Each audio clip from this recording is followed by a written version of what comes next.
के नागरिक बंधुओं, भरत भाई जो मेरे आदरणीय हैं, अग्रज हैं, उनके साथ बैठे हुए श्री अजय भाई, यहाँ के काम में मेरा सहयोग करने वाले सभी सहयोगी मित्रों, मैं बहुत आभारी हूँ आपका कि आप अपना समय निकाल कर यहाँ आए हैं और मैं आपके साथ अपने भारत देश की कुछ समस्याओं के बारे में और उन समस्याओं का कुछ समाधान हो सकता है उसके बारे में कुछ छोटी छोटी लेकिन बहुत गंभीर और महत्वपूर्ण बातें कहने के लिए आया हूँ। पिछले वर्ष भी मैं आया था, आप में से कुछ लोगों ने शायद सुना होगा और कुछ लोगों ने शायद ऑडियो सीडी या कैसेट्स में सुना होगा। कुछ ऐसी बातें मैं आपसे शेयर करना चाहता हूँ जो भारत देश के बारे में शायद आपको अभी तक सुनने में ना आई हो, पढ़ने में भी ना आई हो और भारत के बारे में कभी विचार करते समय आपके मन में भी ना आया हो। ऐसी कुछ बातें मैं आपसे शेयर करना चाहता हूँ। मेरी कुछ बातें शेयर करूं उसके पहले एक छोटी सी जानकारी देना चाहता हूं जो मेरे परिचय से जुड़ी हुई है। आप सब जानते हैं कि भारत देश में 1984 में एक बहुत बड़ी दुर्घटना हुई थी भोपाल शहर में, जिसमें लगभग 20,000 से ज़्यादा लोग मरे थे और 1 लाख से ज़्यादा लोग 10 वर्षों में मरे थे। 20,000 लोग तो एक रात में मरे थे और 1 लाख से ज़्यादा लोग 10 वर्षों में मरे थे 1984 से 1994 के बीच में, और 5 लाख लोग जिंदगी भर के लिए विकलांग हो गए थे, माने जिनका जीवन हमेशा के लिए खत्म हुआ। इतनी बड़ी दुर्घटना पिछले 500 साल में दुनिया में कहीं नहीं हुई, वो हमारे देश में हुई। थोड़े दिन पहले अमेरिका में एक दुर्घटना हुई थी जब उनके 2 टावर टूट गए थे, ट्रेड सेंटर, उसमें भी मात्र 3,000 लोग मरे थे। और वो 3,000 लोगों के मरने का दुष्परिणाम क्या हुआ पूरी दुनिया पर, वो आपने अपनी आंखों के सामने देखा। अमेरिका ने सारी दुनिया को सिर पे उठा लिया और 2 देशों को जितना कर सकता था उतना बर्बाद किया उसने। इसी अमेरिका देश की एक कंपनी ने 1984 3 दिसंबर को भारत देश के 20,000 लोगों को मारा था। इसी अमेरिका की एक कंपनी। अमेरिकन नागरिक मर जाएं तो इराक और अफगानिस्तान पे हमला किया जा सकता है। भारत के 20,000 नागरिक अमेरिका की कंपनी ने मार डाले। दुनिया में कभी किसी ने ये सवाल नहीं उठाया कि इसका न्याय क्या होना चाहिए। जो कंपनी इस काम में इन्वॉल्व थी भोपाल गैस कांड में, यूनियन कार्बाइड, उसका chief executive officer Warren Anderson, उसके खिलाफ हमारे सुप्रीम कोर्ट ने आदेश दिया। सुप्रीम कोर्ट के आदेश पर भोपाल की अदालत ने वारंट डिक्लेयर किया, नॉन अवेलेबल वारंट डिक्लेयर किया, लेकिन ये वारंट डिक्लेयर हुआ 1986 में और अभी 2004 तक उसका पालन नहीं किया गया। वॉरेन एंडरसन को अरेस्ट नहीं किया गया। इससे भी ज्यादा दुख और दुर्भाग्य इस भारत देश में ये है कि अभी थोड़े दिन पहले भारत देश के एक धर्मगुरु को गिरफ्तार कर लिया गया एक झूठे बयान के आधार पर, लेकिन सारी दुनिया के सामने जो सिद्ध हुआ भोपाल गैस कांड, उसके लिए जिम्मेदार व्यक्ति को अभी तक गिरफ्तार नहीं किया गया। ना पुलिस ने कोई कार्यवाही की, ना भारत सरकार ने। भारत सरकार अभी तक अमेरिका के साथ निगोशिएट कर रही है और वो निगोशिएशन पता नहीं अगले 50 साल तक चल सकते हैं कि वॉरेन एंडरसन को भारत में भेज दिया जाए, और अमेरिकन गवर्नमेंट कह रही है कि हम उसे भारत में नहीं भेज सकते। मैंने इस पर जानने की कोशिश की कि अमेरिकन गवर्नमेंट को वॉरेन एंडरसन से क्या लेना देना। वॉरेन एंडरसन अमेरिका की एक कंपनी का मालिक कहिए, उससे अमेरिका की सरकार को इतना प्रेम क्यों है जो वो भारत सरकार की बात को बराबर मना कर रही है। बाद में पता चला कि वॉरेन एंडरसन अमेरिका में कोई छोटी मोटी हस्ती नहीं है। दुर्भाग्य और सौभाग्य जो भी मानिए अमेरिका के लोगों का, वहां जब चुनाव होता है राष्ट्रपति पद का, उसमें 2 राजनीतिक पार्टियां जब चुनाव लड़ती हैं, डेमोक्रेट्स हैं और रिपब्लिकन्स, इन दोनों ही कंपनियों, इन दोनों ही राजनीतिक पार्टियों को सबसे ज्यादा जो डोनेशन देने वाले लोग हैं उनमें वॉरेन एंडरसन एक है। अमेरिका की कोई सरकार की हिम्मत नहीं है, वो रिपब्लिकन्स की हो या डेमोक्रेट्स की, जो भारत में वॉरेन एंडरसन को सौंप सके और भारत की अदालत उस पर कोई न्याय दे सके। भारत देश के बड़े बड़े सॉलिसिटर्स के साथ इस विषय पर मैंने बात किया है। इवन सोली सोराब जी जैसे लोगों से, दीपांकर भट्टाचार्य, अरुण जेटली, जो अनेक समय पर भारत में बड़े वकीलों में गिने जाते हैं, इन सब से इस विषय पर मैंने बात किया है। तो वो एक ही बात कह के बात को खत्म कर देते हैं। वो ये कहते हैं कि अमेरिका के खिलाफ भारत सरकार की हिम्मत नहीं है, ताकत नहीं है ये एक्शन लेने की, इसलिए कुछ होता नहीं। अन्यथा दुनिया के किसी दूसरे देश में ये हत्याकांड हो गया होता या दुर्घटना हो गई होती तो अब तक उसका चित्र कोई और ही होता। अगर यूनियन कार्बाइड ने ये दुर्घटना फ्रांस में किया होता या जर्मनी में किया होता या डेनमार्क में कर दिया होता या नीदरलैंड में कर दिया होता या ब्रिटेन में कर दिया होता या कोई और देश में कर दिया होता तो उसका चित्र कुछ और ही होता। चूंकि ये दुर्घटना भारत में हुई और भारत की राजनीतिक पार्टियां आप जानते हैं कि कितनी गिरी हुई हैं, कितनी नतमस्तक हैं। अमेरिका के सामने सब जो है हाथ बांधे खड़े रहते हैं, भारत के प्रधानमंत्री से लेकर वित्त मंत्री तक, और इस तरह से बातें करते हैं जैसे अमेरिका का एक्सटेंशन दिल्ली में खुल गया हो। अब तो हमारे प्रधानमंत्री को ये कहने में बिल्कुल शर्म नहीं आती है कि हमें तो अमेरिका की नीतियों पे ही चलना पड़ेगा क्योंकि हम उनसे कर्ज लेते हैं। ये बात भारत के प्रधानमंत्री ने अब कहना शुरू कर दिया है। तो अब हमारे देश की स्थिति तो ऐसी है, और ये बात मुझे बहुत चोट करती रही, बहुत चुभन करती रही कि एक जिम्मेदार नागरिक होने के नाते मैं भारत देश की ऐसी स्थिति को या तो बैठे बैठे बर्दाश्त करता रहूं, देखता रहूं, या इसको बदलने के लिए कुछ प्रयास करूं। बहुत लोग भारत में हैं, मेरे जैसे हैं, लेकिन वो बहुत सिनिसिज्म में फंस गए हैं। वो मानते हैं कि कुछ हो नहीं सकता, कुछ अच्छा नहीं हो सकता, अब जो है वही स्वीकार करना पड़ेगा। लेकिन बहुत लोग ऐसे हैं भारत में जो ये मानते हैं कि नहीं, कुछ करना चाहिए, उसका परिणाम जो मिले मिले, लेकिन हमें प्रयास करना चाहिए। मैं व्यक्तिगत रूप से कर्मण्येवाधिकारस्ते मा फलेषु कदाचन में विश्वास करता हूँ। भगवत गीता में कृष्ण अर्जुन को कह रहे हैं कि तुम कर्म करो और कर्म के लिए प्रयास करो, परिणाम जो निकले उसकी परवाह तुम मत करो। और यही बात को ध्यान में रखकर 1984 में यूनियन कार्बाइड कंपनी के खिलाफ मैंने मेरे विद्यार्थी जीवन में, उस समय मैं एक छोटे से रिसर्च प्रोजेक्ट में काम कर रहा था भारत सरकार के, उस जीवन में तय कर लिया था कि मुझे अब देश के लिए, समाज के लिए कुछ करना है, मेरे व्यक्तिगत जीवन के लिए मैं कुछ नहीं करूँगा। वहाँ से ये यात्रा शुरू हुई। इस यात्रा में 6 वर्ष के बाद थोड़ी सफलता मिली, और वो सफलता इस रूप में मिली कि हमने यूनियन कार्बाइड के खिलाफ भारत के 10,000 से ज़्यादा गाँवों में बॉयकॉट कैंपेन किया था, बहिष्कार अभियान। और वो सब के सब 10,000 गाँव आज भी ऐसे हैं जो यूनियन कार्बाइड की बनाई हुई कोई वस्तु इस्तेमाल नहीं करते। उन 10,000 गाँवों में किसान पहले यूनियन कार्बाइड का बनाया हुआ पेस्टिसाइड इस्तेमाल करते थे, किसानों ने वो पेस्टिसाइड बंद किए, और वहाँ के लोग यूनियन कार्बाइड की बनाई हुई एवर रेडी बैटरी इस्तेमाल करते थे, वो उन्होंने बंद किया। बाद में हम लोगों ने मुंबई के शेयर मार्केट में एक कैंपेन किया था, और मुंबई के शेयर ब्रोकर्स ने हमें बहुत मदद किया। उन्होंने यूनियन कार्बाइड के बहुत सारे शेयर्स जो खरीदे हुए थे वो बेचना शुरू किया और नए शेयर्स खरीदना बंद किया। उससे यूनियन कार्बाइड कंपनी को काफ़ी नुकसान हुआ। और ये सब अभियान चलाते चलाते बहुत सारे धर्म गुरुओं का भी हमें आशीर्वाद मिला, मदद मिली। परिणाम ये हुआ कि एक दिन यूनियन कार्बाइड ने भारत को छोड़ दिया। सरकार ने भारत यूनियन कार्बाइड से नहीं छुड़वाया, लेकिन इस अभियान से जरूर एक आशा पैदा हुई, और जब यूनियन कार्बाइड भारत छोड़ के चला गया। और आप जानते हैं कि बाद में वो यूनियन कार्बाइड कंपनी अमेरिका से भी चला गया। माने अब यूनियन कार्बाइड कंपनी का अमेरिका में भी कोई अस्तित्व नहीं है, और अब उस कंपनी की सारी संपत्ति अमेरिका की कुछ दूसरी कंपनियों के द्वारा टेक ओवर की गई है, और भारत में भी अब उसका कोई अस्तित्व नहीं। ये सब काम करते करते मेरे मन में बहुत सारे प्रश्नों का निर्माण हुआ था। उनका समाधान ढूंढने के लिए मैंने कुछ अभ्यास करना शुरू किया था, अध्ययन करना शुरू किया था। और वो अध्ययन करना ये शुरू किया कि आखिरकार ये यूनियन कार्बाइड कंपनी आई कैसे भारत में।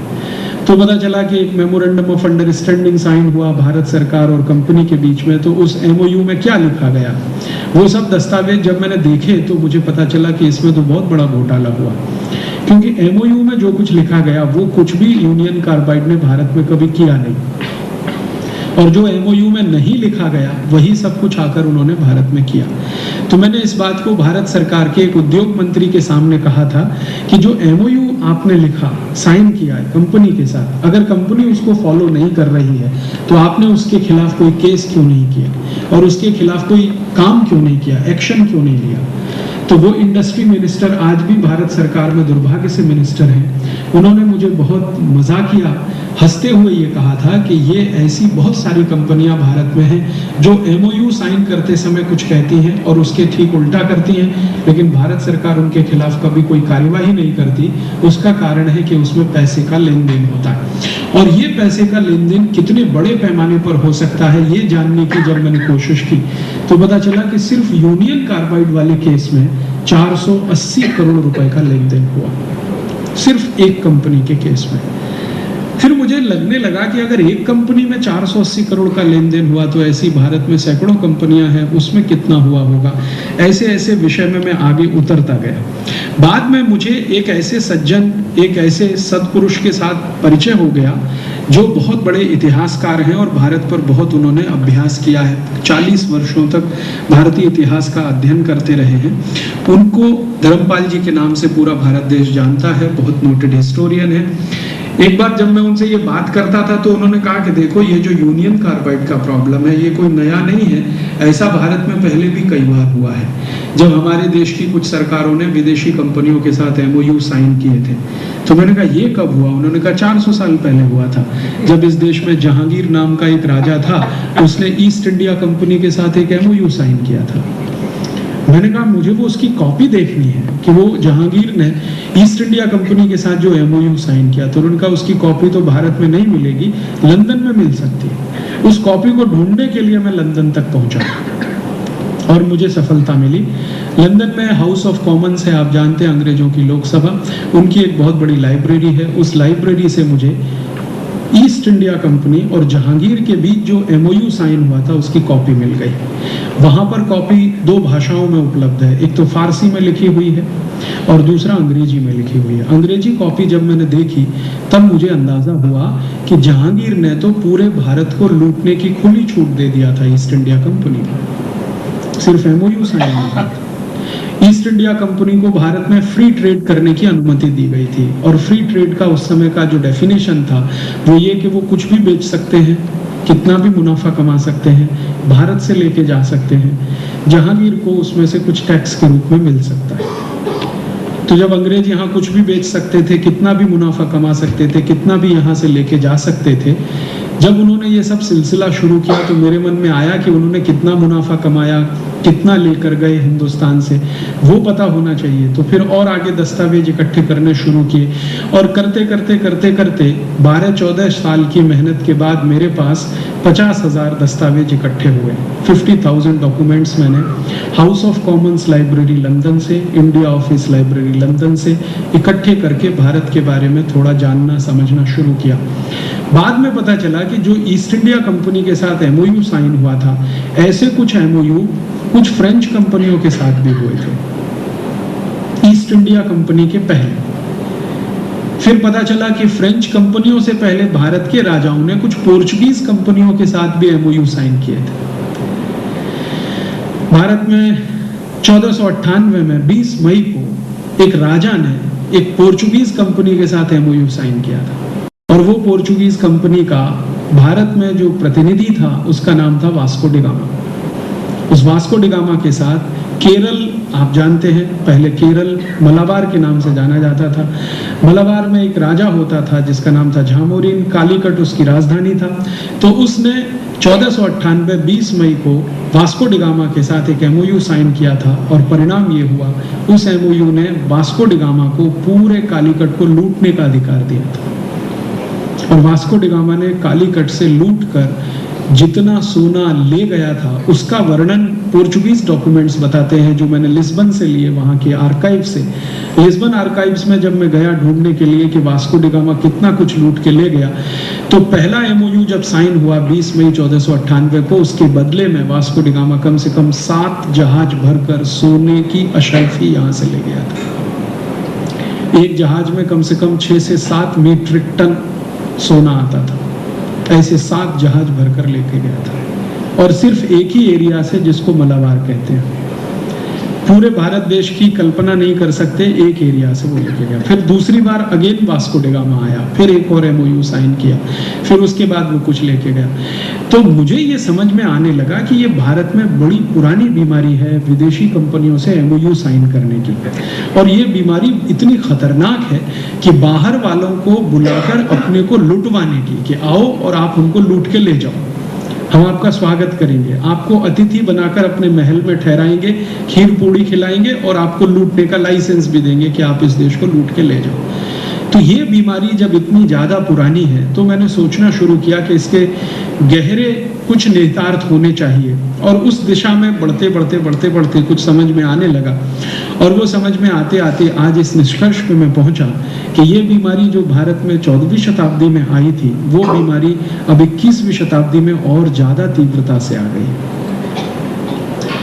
14वीं शताब्दी में तो एक दो राजा थे और एक दो विदेशी कंपनियां थी जिनके साथ MOU साइन होते थे। अब 21वीं शताब्दी के भारत के जो राजा हैं वो तो हजारों अमेरिकन यूरोपियन कंपनियों के साथ MOU साइन कर रहे हैं, और हवाई जहाज में उड़ कर जा रहे हैं उनको बुलाने के लिए कि आप आइए, हमने भारत के सारे दरवाजे खोल दिए हैं, जो कुछ लूटना चाहते हैं लूट के ले जाइए, जो कुछ हमारे पास बच गया है पिछले 500 साल में लूटने के बाद वो आप ले जाइए। 500 साल तो हमने लूटने के लिए दरवाजे खोले ही थे, अब आने वाले 100-150 साल में भी जो बचा है वो भी आप लेके चले जाइए। तो ये एक बीमारी हमारे देश में जो 14वीं-15वीं शताब्दी में आई, वो बीमारी अब बहुत गहरी हो गई है। पहले ये इंडिविजुअल लेवल पे थी, अब इंस्टीट्यूशनल हो गई है ये बीमारी। पहले भारत में आप जानते हैं आज़ादी के पहले 565 रियासतें थी, तो 565 राजा थे, तो एक दो राजा एक दो विदेशियों को बुलाता था। अब भारत में क्या है कि सभी राज्य मिलकर एक यूनियन हो गया है, और राजा पूरा का पूरा एक है, प्राइम मिनिस्टर हो या दूसरा हो, वो सीधे ही बुला लेता है, पूरे भारत में लूटने का अधिकार दे देता है और लाइसेंस दे देता है। और दुर्भाग्य हमारे भारत देश का ये है कि हमारी जो साधारण जनता है, साधारण जो लोग हैं, कॉमन पीपल जो हैं, उनको ये सब कुछ मालूम नहीं है कि हमारे देश में किस तरह से ये सब होता है। और मुझे तो इससे भी ज्यादा दुख इस बात का होता है कि साधारण लोगों को मालूम नहीं है तो एक बार उनको क्षमा किया जा सकता है, लेकिन भारत में ये जो पढ़ा लिखा क्लास है, जिसको एजुकेटेड आप कह सकते हैं, और आप चाहें तो उसको बेस्ट क्वालिटी ब्रेन कह सकते हैं दुनिया का, इसको भी इन सब विषयों में कोई रस नहीं है और कोई बहुत ज़्यादा चिंता नहीं है। जो भरत भाई बार बार कहते हैं ना, जगे हुए को कैसे जगाओगे, ये जो जगा हुआ क्लास है ये यही है। इसमें चार्टर्ड अकाउंटेंट्स हैं, इंजीनियर्स हैं, डॉक्टर हैं, मैनेजर हैं, वो सब जानते हैं कि भारत की बड़े पैमाने पे लूट हो रही है, लेकिन कभी गांव-गांव जाके लोगों को बताएं, समझाएं, बातें करें, इस पे कोई प्रयास ही नहीं करते हैं, और इससे कैसे जूझें और इसमें समस्या का क्या समाधान निकले उसमें भी कोशिश नहीं करते।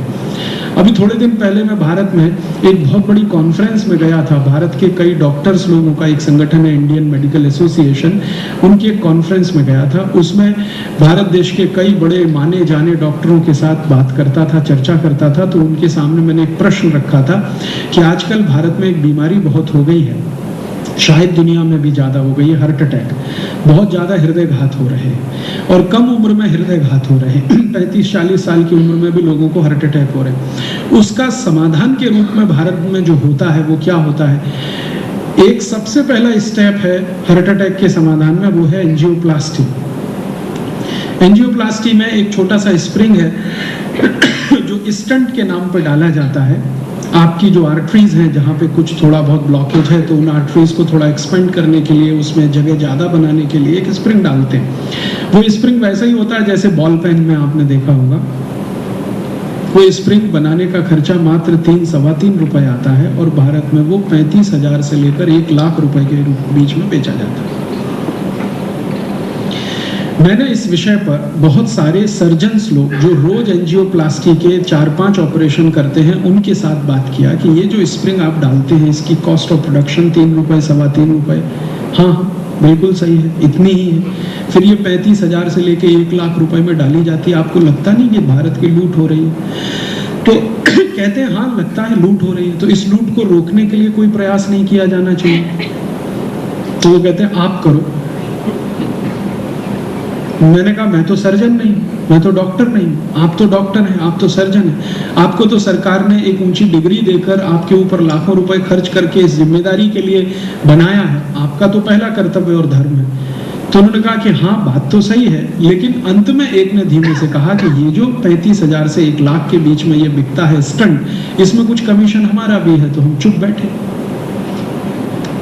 ये बात जब मैंने भारत के राष्ट्रपति महोदय तक पहुंचाई, जिनका नाम है डॉक्टर अब्दुल कलाम, और मैंने उनसे कहा कि आप तो DRDO में बड़े पद पर काम कर चुके हैं और आप इस देश के बहुत सिंसियर साइंटिस्ट में माने जाते हैं, जो सच में बहुत सिंसियर हैं, सिर्फ अपने लिए नहीं सोचते और के लिए भी सोचते हैं, आप इसमें कुछ प्रयास कराइए। तब उन्होंने एक लंबा पत्र मुझे भेज दिया और कहा कि मैंने DRDO में रहते हुए प्रयास किया था और ये जो स्टंट भारत में बाहर से आता है, अमेरिका से बेसिकली आता है, 35,000 से 1 लाख रुपए के बीच में, इसको डॉक्टर अब्दुल कलाम के प्रयासों से 10 रुपए में तैयार किया गया था।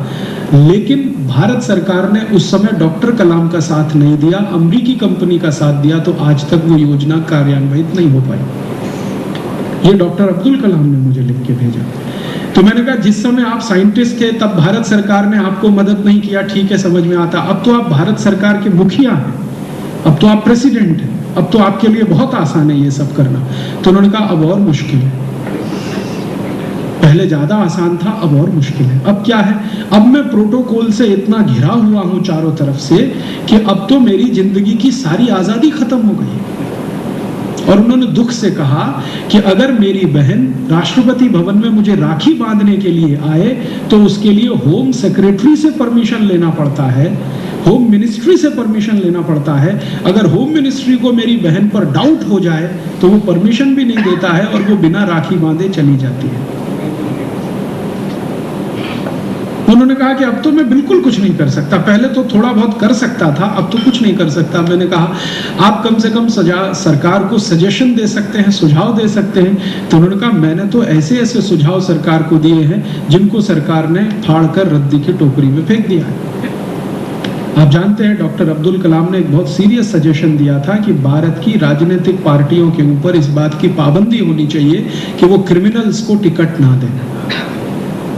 और आप जानते हैं इस पर सुप्रीम कोर्ट का जजमेंट था। सुप्रीम कोर्ट ने जजमेंट दिया था कि भारत में कोई भी क्रिमिनल को राजनीतिक पार्टी अगर टिकट दे तो उस राजनीतिक पार्टी की मान्यता रद्द होनी चाहिए। सुप्रीम कोर्ट के इस जजमेंट को भारत की सरकार लागू करने के मन में नहीं थी और भारत सरकार ने उलट कर कहा कि सुप्रीम कोर्ट कौन होता है हमको ये कहने वाला, हम संसद में कानून पलट देंगे। तो सुप्रीम कोर्ट का ये जजमेंट पलटने के लिए भारत के घोटालेबाज नेताओं ने, भ्रष्ट नेताओं ने, हरामखोर नेताओं ने एक साथ मिलकर एक ऐसा कानून बना दिया जिससे सुप्रीम कोर्ट का ये जजमेंट ही निष्प्रभावी हो गया और वो आज तक लागू नहीं हुआ। डॉक्टर कलाम को इसका बहुत धक्का लगा है और आज तक वो उस धक्के से उबर नहीं पाए। उन्होंने कहा कि मैंने तो एक कोशिश की थी भारत के हित में कुछ अच्छा हो जाए, लेकिन ये राजनीतिक पार्टियों का ऐसा समूह जो यहाँ बैठ गया है ये तो कुछ करने नहीं देता है। और उन्होंने व्यक्तिगत बातचीत में ये स्वीकार किया है कि अब भारत में कुछ अच्छा होगा तो जमीन से कोई रिवॉल्यूशन हो तो संभव है, दिल्ली बैठकर कुछ नहीं हो सकता। वो भी इस निष्कर्ष पर पहुंच चुके हैं। ऐसी गंभीर समस्या में हमारा देश है, या कहें तो बहुत गंभीर बीमारी में हमारा देश फंसा है। इस बीमारी की जड़ें कहाँ हैं वो जानने की कोशिश मैं पिछले कुछ वर्षों से करता रहा और इस बीमारी की जड़ों को जानने की कोशिश में मैंने आपसे कहा कि कुछ डॉक्यूमेंट्स मैंने जो इकट्ठे किए, उन डॉक्यूमेंट्स को मैंने जब देखना शुरू किया तो मेरे मन में पहले प्रश्न ये आता था कि ये बीमारी कितनी पुरानी है। 50 साल पुरानी है, 100 साल पुरानी है, 150 साल पुरानी है। उदाहरण के लिए करप्शन का एक बहुत बड़ा प्रॉब्लम है हमारे देश में। ये करप्शन कितना पुराना है, 50 साल, 100 साल, 150 साल, 200 साल, 500 साल, 1000 साल। या ब्यूरोक्रेसी का प्रॉब्लम है, ये ब्यूरोक्रेसी का प्रॉब्लम कितना पुराना है, 50 साल, 100 साल, 200 साल। ये सब प्रश्न मेरे मन में आते थे और इन प्रश्नों को समझने के लिए फिर मैं ये प्रश्न मन में आते थे कि ये गरीबी बेरोजगारी का प्रश्न है, ये कितनी पुरानी है भारत की समस्या। तो इस विषय को ज्यादा माइक्रो लेवल पे जानने की कोशिश में मैं ये दस्तावेज इकट्ठे करता गया, लेकिन जब डॉक्यूमेंट्स मैंने इकट्ठे कर लिए और उनका अभ्यास किया तो पिक्चर बिल्कुल कोई दूसरा निकला। और पिक्चर ये निकला कि ये जो बीमारियां आज हमारे देश में आपको दिखाई देती हैं, इनमें से 90% बीमारियां मात्र 150-200 साल पुरानी है, बहुत अधिक तो 300 साल पुरानी, और कुछ 10% बीमारियां ऐसी हैं जो 500-700 साल पुरानी है। माने 1000 साल पहले के भारत को जब मैं देखता हूं दस्तावेजों में तो वो ऐसा भारत दिखाई देता है जिसमें बीमारियां बहुत ही कम हैं या तो ना के बराबर है। और ये 1000 साल पहले का जो भारत है, इसी को हमारे इतिहास में भारत का स्वर्ण युग के नाम से जाना जाता रहा है, गोल्डन पीरियड जो भारत का है। तो ये जो गोल्डन पीरियड है उसमें बीमारियां बिल्कुल ना के बराबर है, माने गरीबी नहीं है, बेरोजगारी नहीं है, भ्रष्टाचार नहीं है, भाई भतीजावाद नहीं है, ये कास्टिज्म इतना नहीं है, ये सब इतना नहीं है। थोड़े थोड़े प्रॉब्लम है वो राजाओं के हैं और उनको सॉल्व करने के लिए सिस्टम बने हुए हैं। लेकिन ये बीमारियां ज्यादा शुरू हुई हैं 10वीं-11वीं शताब्दी से। 10वीं-11वीं शताब्दी में भारत में विदेशी हमले बहुत शुरू हुए हैं, आप सब जानते हैं, इतिहास में थोड़ा बहुत आपने पढ़ा होगा। 10वीं-11वीं शताब्दी में जब विदेशी हमले शुरू हुए हैं तब भारत में ये थोड़ी थोड़ी बीमारियां आने लगी हैं। और विदेशी हमले में सबसे खराब क्या होता है कि आपकी संपत्ति लूटी जाती है सबसे पहले, तो आप संपत्ति से वंचित होना शुरू होते हैं, समृद्धि आपकी कम होने लगती है। और जब समृद्धि कम होने लगती है तो कुछ आर्थिक समस्याएं वहां से पैदा होने लगती हैं। भारत की लूट करने के लिए जो विदेशी लोग आए हैं, इन लोगों ने किस लेवल पे लूट किया होगा इस देश का, इसका वर्णन अगर आप चाहें तो दस्तावेजों में मैं आपको दिखा सकता हूं। इस व्याख्यान के बाद आप में से किसी को भी रुचि हो तो आप थोड़ी देर के लिए बैठे। मैं इस बार डॉक्यूमेंट्स मेरे साथ सीडी पर लेके आया हूँ। लास्ट टाइम आया था तो सिर्फ बात किया था, इस बार डॉक्यूमेंट्स मेरे साथ लेके आया हूँ। जिनको भी इंटरेस्ट हो वो डॉक्यूमेंट्स यहाँ देख सकते हैं, और ज्यादा इंटरेस्ट हो तो सीडी आपको दे सकता हूँ, आप कॉपी कर सकते हैं, कॉपी करके दूसरों को दे सकते हैं, दूसरों से और दूसरों को दे सकते हैं, क्योंकि ये सब डॉक्यूमेंट्स में मेरा कोई कॉपीराइट नहीं है, सबको कॉपी करने का राइट है। मैंने ये डॉक्यूमेंट्स मेरे लिए इकट्ठे नहीं किए हैं, देश के लिए इकट्ठे किए। ये अलग बात है कि इकट्ठा करने में मैंने थोड़ी मेहनत की है, लेकिन जब आ गए हैं तो ये देश की संपत्ति मानता हूँ, ये मेरी संपत्ति नहीं है, क्योंकि इन दस्तावेजों को इकट्ठा करने में भारतवासियों ने बड़ी मदद की है मेरी। खासकर लंदन में रहने वाले जो भारतवासी हैं उनकी बिना मदद के ये मैं नहीं ला सकता। आप जानते हैं मेरे जैसे आदमी का हाउस ऑफ कॉमन्स में प्रवेश कैसे हो सकता है, आप जरा सोचिए। और हाउस ऑफ कॉमन्स की लाइब्रेरी से क्लासिफाइड डॉक्यूमेंट्स लाना जो बहुत सेंसिटिव कहलाते हैं, वो तो ऐसे भारतवासियों की मदद से संभव हुआ है जो लंदन में रहते हैं और बहुत देशभक्ति से भरे हुए हैं। और वो कहते हैं मुझे कि हम खून के आंसू रोते हैं यहाँ लंदन में बैठकर, कभी भी दिल में जब देश का ख्याल आता है तो खून के आंसू रोते हैं। अभी हमें खुशी इस बात की है, संतोष इस बात का है कि तुम्हारे जैसे एक जवान आदमी ने ये काम करना तो स्वीकार किया, शुरू करना तो वो मदद किया, तो उनकी मदद से ये सब आए। और इसमें ऐसे लोगों ने मदद किया जो भारतवासी हैं और पार्लियामेंट में MP हैं। आप जानते हैं कई बार उनका नाम लेके मैं नहीं कहना चाहता क्योंकि उनको तकलीफ हो सकती है, लेकिन आप काफी समझदार व्यक्ति हैं, ऐसे कई भारतवासी हैं जो ब्रिटिश पार्लियामेंट में MP हैं, खासकर हाउस ऑफ लॉर्ड्स में हैं। तो उन सब की मदद से ये दस्तावेज इकट्ठे हुए तो अभ्यास किया तो पता चला 10वीं-11वीं शताब्दी में भारत की जब लूट शुरू हुई विदेशियों के द्वारा, तो ये लूट बहुत छोटे पैमाने पर नहीं है, बहुत बड़े पैमाने पर है। कम से कम जो लुटेरे यहाँ आए और जो कुछ संपत्ति लेकर गए उनका वर्णन अगर इकट्ठा किया जाए और उन सब वर्णनों के आधार पर जो लूटा हुआ माल इकट्ठा कर लिया जाए तो सोना ही इतना निकलता है कि भारत के एक एक गांव की सड़क सोने से बन सकती है आज। इतना सोना लूट कर बोले गए। जैसे उदाहरण के लिए मोहम्मद बिन कासिम गुजरात आता है और अकेले गुजरात में 3 महीने के अंदर 22 मीट्रिक टन सोना लूट के लेके जाता है, सिर्फ 3 महीने के अंदर मोहम्मद बिन कासिम, सिर्फ 3 महीने। फिर उसके बाद सोमनाथ के मंदिर की कहानी तो आप सब जानते हैं, 10वीं और 11वीं शताब्दी के बीच में। और आप जानते हैं कि सोमनाथ मंदिर एक बार नहीं 17 बार लूटा है, हर साल लूटा है।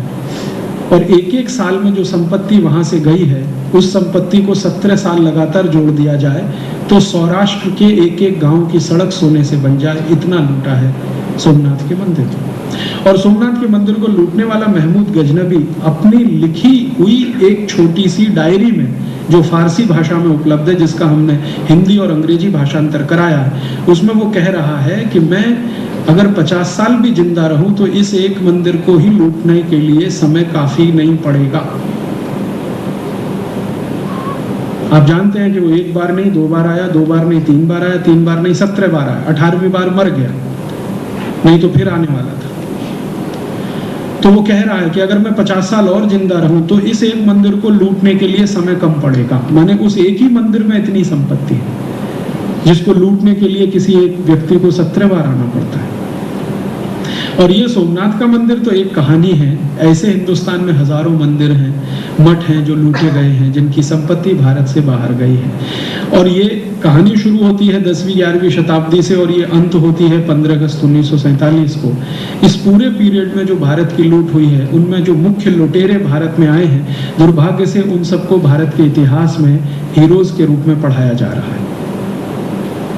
हमारे देश के इतिहास में वो सब ग्रेट हीरोज के नाम से पढ़ाए जाते हैं। उदाहरण के लिए झामोरीन के राज्य को लूटने वाला वास्को डी गामा भारत के इतिहास में महान नाविक था, बहुत बहादुर था, ऐसा पढ़ाया जाता है। और वास्को डी गामा के बारे में जो दस्तावेज मुझे मिले वो ये बताते हैं कि ना तो वास्को डी गामा नाविक था, ना ही बहादुर था। वो लिस्बन की गलियों में घूमने वाला टपोरी था। जो उसका लाइफ जिन्होंने लिखा है, पुर्तगाली इतिहासकारों ने वास्को डी गामा के बारे में जो कुछ लिखा है वो लिखा हुआ दुनिया में उपलब्ध है। वास्को डी गामा पे 2 किताबें लिखी गई हैं पोर्चुगीज में, जिनका इंग्लिश ट्रांसलेशन भी आ चुका है। वो दस्तावेज बताते हैं कि वो टपोरी था। टपोरी एक शब्द है मराठी का, बंबई में बहुत इस्तेमाल किया जाता है। टपोरी का माने आवारा लड़का, जिसको कोई काम नहीं है, कोई धाम नहीं है, बस इधर घूमना उधर घूमना, कभी इधर कभी उधर, बिना किसी काम के घूमने वाला। और कभी भी किसी का छोटा मोटा जेब काट लिया, पर्स निकाल लिया, किसी से कुछ छीन लिया, ये टपोरी। वो टपोरी व्यक्ति था जिसको पोर्चुगीज गवर्नमेंट ने भारत जाने के लिए एक चिट्ठी दे दिया कि ये तुम्हारा अधिकार पत्र है, तुम जाओ और भारत के हिस्से को लूट के ले आओ। जो कुछ लाओगे उसमें से इतना % हमें दे देना, इतना % चर्च को दे देना, बाकी बचा हुआ अपने लोगों में बांट लेना। बाकायदा अधिकार पत्र उसको दिया गया। चार्टर जिसको कहा जाता है वो उसको लेके आया है और वो खुद लिख रहा है वास्को डी गामा कि मुझे नाव चलाना नहीं आता। और भारत के इतिहास के विद्यार्थी पढ़ रहे हैं कि वो बहुत महान सेलर था, उसको नाव चलाना नहीं आता। वो कहता है कि मैंने कभी जिंदगी में नाव नहीं चलाई और वो कहता है मुझे बहुत डर लगता है समुद्र यात्रा करने में, क्योंकि कभी भी नाव डूब जाती है। तो नाव कौन चलाता था वास्को डी गामा की? वास्को डी गामा की नाव एक गुजराती भाई चलाता था जो उसने नौकर रखा हुआ था। और वो गुजराती भाई जो था वो कच्छ का था। कच्छ में मांडवी नाम का एक गांव है, उस मांडवी का रहने वाला एक नाविक वास्को डी गामा के यहाँ नौकरी करता था। वो नाव लेके आया था क्योंकि है कान्होजी भरत भाई को उनका नाम मालूम है, मैं भूल गया। मांडवी का रहने वाला एक कच्छी नागरिक वास्को डी गामा की नाव लेके भारत आया था। क्यों? प्रश्न उठता है क्यों? इसलिए कि गुजराती लोग सबसे ज्यादा व्यापार करने के लिए परदेश जाते थे। भारत देश में सबसे ज्यादा विदेश व्यापार करने वाला अगर कोई एक राज्य माना जाए तो वो गुजरात है। दूसरा विदेश व्यापार करने वाला अगर कोई सेकंड कैटेगरी का राज्य है तो वो राजस्थान रहा है। ये राजस्थानी और गुजराती समाज के लोग सबसे ज्यादा विदेश व्यापार में थे और आज से नहीं 1000 साल, 1500 साल से, 2000 साल से भारत का विदेश व्यापार बहुत पुराना है। कुछ देशों ने आज एक्सपोर्ट करना शुरू किया, हम बहुत साल से एक्सपोर्ट करते रहे। और गुजरात एरिया से सबसे ज्यादा व्यापारी विदेश जाते थे व्यापार करने के लिए। वो अपने साथ जो नाविकों को लेके जाते थे उनमें से एक नाविक था वो। और वो नाविक गलती से एक बार पुर्तगाल पहुंच गया तो उसको पकड़ के बंद किया था सरकार ने, उसको वास्को डी गामा के साथ भेज दिया था और वो उसकी नाव लेके आया था। उसको सारे रास्ते मालूम थे भारत आने के, वास्को डी गामा को कुछ नहीं मालूम था, कभी उसने समुद्र यात्रा नहीं की थी। तो ये नाविक था भारत का, वो लेके आया था वास्को डी गामा को। और वास्को डी गामा अपने मेमोइर्स में लिख रहा है, अपनी डायरी में, कि मैं जो जहाज लेके भारत में आया तो मैं मानता था कि मेरे पास सबसे बड़ा जहाज है पुर्तगाल का, क्योंकि वो पुर्तगाल सरकार का जहाज था। लेकिन उसने कहा कि जब मैं भारत आ गया तो मैंने देखा मुझसे भी 20-20 गुने बड़े जहाज भारत में पहले से हैं। और वो कह रहा है कि जहाज बनाने में भारत के नागरिकों का, माने भारत के जो टेक्नोलॉजी के एक्सपर्ट्स हैं नेविगेशन के, उनका कोई सानी नहीं है। इस क्वालिटी के जहाज वो बनाते हैं कि हम कल्पना नहीं कर सकते। उसके जहाज से 20 गुने बड़े जहाज भारत में थे। वो लिख रहा है अपनी डायरी और कह रहा है कि उनका स्टील बहुत अच्छी क्वालिटी का है, उनकी लकड़ी बहुत अच्छी क्वालिटी की है। और वो कहता है कि जहाज बनाने की इंडस्ट्री भारत की सबसे अच्छी इंडस्ट्रीज में एक है। और आप जानते हैं कि ये कच्छ में कई गांव हैं जहां जहाज बनाने का काम होता रहा है। और सिर्फ कच्छ में ही नहीं, भारत के कोस्टल बेल्ट के जितने भी बड़े गांव हैं सभी में जहाज बनाने का काम बड़े पैमाने पे होता रहा है। और ये आज का नहीं है, 1000, 1200, 1500 साल पहले का है। तो वो कहता है कि मैं तो यहाँ आ गया इसकी वजह से, माने वो गुजराती नागरिक उसको ले आया और लूट के जो ले गया है। वास्को डी गामा भी एक बार नहीं आया भारत में, बार बार आया है और बार बार यहाँ से लूट के ले गया। और वास्को डी गामा जैसे बहुत सारे हैं। डुप्ले आया, एक फ्रांसीसी है, वो यहाँ से लूट के ले गया है। डुप्ले जब यहाँ आया है तो उसकी जेब में मुश्किल से 50 फ्रैंक है, फ्रांस की करेंसी फ्रैंक 50 मुश्किल से। और जब वो यहाँ से गया है तो उसने काउंट किया है, उसके पास सोने के रूप में, चांदी के रूप में, हीरे जवाहरात के रूप में कम से कम 10 लाख फ्रैंक की संपत्ति है जब वो यहाँ से गया। एक डुप्ले। और डुप्ले जैसे भारत में 50 से ज्यादा फ्रेंच ऑफिसर्स आए हैं और वो लूट के ले गए हैं इस देश को।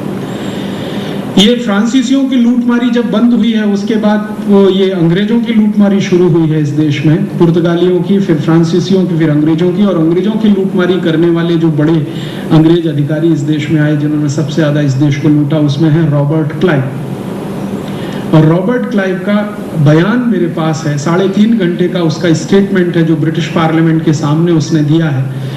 जब वो यहाँ आया है तो ईस्ट इंडिया कंपनी के क्लर्क की हैसियत से आया है और क्लर्क की हैसियत से उसकी साल की पगार 50 ब्रिटिश पाउंड की है। साल की पगार 50 ब्रिटिश पाउंड की है। और साल की पगार 50 पाउंड की क्लर्क की हैसियत से जब यहाँ आता है रॉबर्ट क्लाइव, तो बाद में उस रॉबर्ट क्लाइव को जिम्मेदारी दी गई है अंग्रेज सेना के सेनापति की। और सेनापति की जिम्मेदारी के बाद वो सिराजुद्दौला के साथ युद्ध लड़ता है। युद्ध में धोखा होता है सिराजुद्दौला को, मीर जाफर से दोस्ती करके वो सिराजुद्दौला के खिलाफ भड़काता है और सिराजुद्दौला की हत्या कराता है। और उसके बाद जो बंगाल का नवाब बनकर इंग्लैंड जाता है और उस इंग्लैंड की पार्लियामेंट में 3.5 घंटे का भाषण देता है और उससे पूछा जाता है कि तुमने भारत से क्या क्या लाया है, तो वो कहता है कि मैं भारत से जो संपत्ति लाया हूँ वो कम से कम 1 करोड़ ब्रिटिश पाउंड के बराबर है। पहली बार जब वो गया है। आप शायद जानते हैं कि ये साधारण सा क्लर्क, ईस्ट इंडिया कंपनी का साधारण सा क्लर्क रॉबर्ट क्लाइव जब भारत से वापस गया है पहले ही बार में, तो उसने इतनी संपत्ति बनाई है कि एक पूरा द्वीप खरीद लिया उसने, पूरा का पूरा द्वीप। और इतनी संपत्ति वो यहाँ से लेके गया कि उसने उसका म्यूजियम बनाया। और क्लाइव का म्यूजियम आज भी है, आप चाहें तो कभी जाके देख आइए, मैं देख आया हूँ।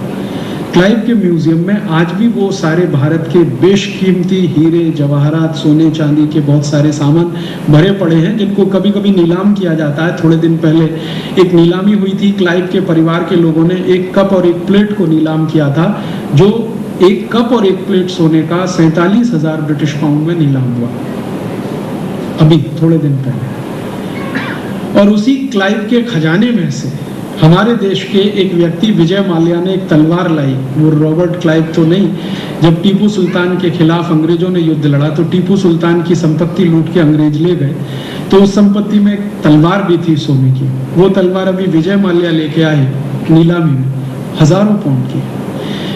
और एक बार एक British museum, Albert hall museum जो लंदन का है, उसके क्यूरेटर को मैंने एक प्रश्न पूछा था कि भाई ये जो म्यूजियम है इंग्लैंड के और पूरे ब्रिटेन के, इन म्यूजियम में जो संपत्ति है उसमें सबसे ज्यादा कहाँ की है? तो उन्होंने कहा भारत की ही है। तो मैंने कहा ये वापस दे दो हमको। तो उन्होंने कहा अगर ये वापस दे देंगे तो भारत सोने की चिड़िया हो सकता है और हम सब सड़क पे आ सकते हैं, इतनी संपत्ति है। और वो संपत्ति के बारे में एक बार भारत की संसद में चर्चा हुई थी, और ये चर्चा भारत के पहले वित्त मंत्री ने की थी, सीडी देशमुख ने। जब पंडित नेहरू इस देश के प्राइम मिनिस्टर थे तो सीडी देशमुख उनके फाइनेंस मिनिस्टर हुआ करते थे। इस पे चर्चा हुई थी और बात यहाँ तक आई थी कि इसको वापस लाने के लिए क्या किया जाए, लेकिन बाद में वो आइडिया ड्रॉप कर दिया गया। कारण क्या था? संसद में रिकॉर्ड्स हैं इस बात के, हमारी संसद में बात ये आई कि अंग्रेज इससे नाराज हो जाएंगे और हमें उन्हें नाराज नहीं करना। तो वो नाराज हो जाएंगे, हम उनसे वापस मांगेंगे संपत्ति, तो नाराज नहीं करना।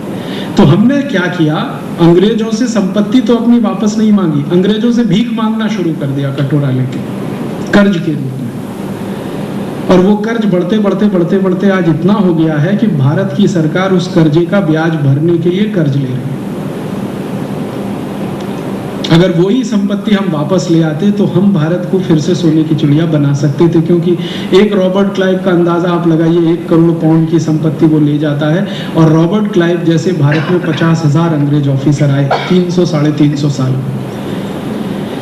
एवरेज भी निकाला जाए तो आप कल्पना कर सकते हैं कि कितनी संपत्ति यहाँ से गई है। तो इतनी भयंकर लूट इस देश की हुई है पिछले 500, 700, 1000 वर्षों में। उस लूट ने हमारे समाज में एक बीमारी पैदा कर दिया है। वो बीमारी है गरीबी का, भूखमरी का, बेरोजगारी का। क्योंकि जब समाज बहुत बड़े पैमाने पर लूटा जाता है तो उसकी समृद्धि में कमी आती है, और समाज की समृद्धि में कमी आती है तो उसके उद्योग, उसका व्यापार, उसकी सारी व्यवस्थाएं गड़बड़ाना शुरू हो जाती है। इसको आप ऐसे समझने की कोशिश करिए, आपके घर को कोई लगातार लूटे तो थोड़े दिन में आपका घर नहीं रहने वाला है। तो इस देश को लगातार लूटा गया तो कुछ रहने वाला नहीं था, तो सब कुछ खत्म हो गया। जो कुछ भी था संपत्ति के नाम पर वो गया। और ये संपत्ति जो हमारी चली गई लूट में, ये आई कहां से हमारे पास? इस पर मैंने थोड़ा अभ्यास करना शुरू किया कि इतना सोना, चांदी, हीरे, जवाहरात भारत में तो होते नहीं। भारत में तो सोना पैदा करने का काम कभी हुआ नहीं। अभी थोड़े दिन पहले कर्नाटक में एक खदान मिली सोने की कोलार में, वो भी थोड़े दिन में बंद हो गई। वहां अब सोना वहां भी नहीं है। चांदी भी भारत में बहुत नहीं आती है। जमीन के नीचे न ज्यादा सोना है न ज्यादा चांदी है। हीरे जवाहरात की खदानें भी बहुत थोड़े एरिया में है। मध्य प्रदेश में पन्ना नाम का एक जिला है, वहां पे थोड़ा बहुत हीरा निकलता है, अन्यथा तो ज्यादा नहीं है। दुनिया में सबसे ज्यादा सोना, चांदी, हीरा, जवाहरात तो ये अफ्रीकी देशों के पास है। या तो थोड़ा बहुत है तो लैटिन अमेरिकी देशों के पास है, या थोड़ा बहुत है तो एशियाई देशों के पास। हमारे पास तो है नहीं जमीन के नीचे। तो इतना सोना चांदी हमारे पास आया कहाँ से, जो विदेशी इतना सब लूट के ले गए? तो पता चला कि क्या हम भी कभी किसी को लूटने गए थे? मेरे मन में एक बार ये प्रश्न आ गया स्वाभाविक रूप से कि ये विदेशी हमको लूटने आए, क्या हम भी कभी लूटने तो नहीं चले गए किसी को? हमारे यहाँ बड़े बड़े महान राजा हुए, सम्राट अशोक हुआ, शायद कहीं गया हो, किसी को लूट के लाया हो। या रामचंद्र जी कभी चले गए हो चक्रवर्ती सम्राट बनने के लिए, दूसरों को लूट के लाने के लिए। या कभी कृष्ण चले गए हो दूसरों को लूट के लाने के लिए। हो सकता है भारत में कभी ऐसा हो गया हो कभी।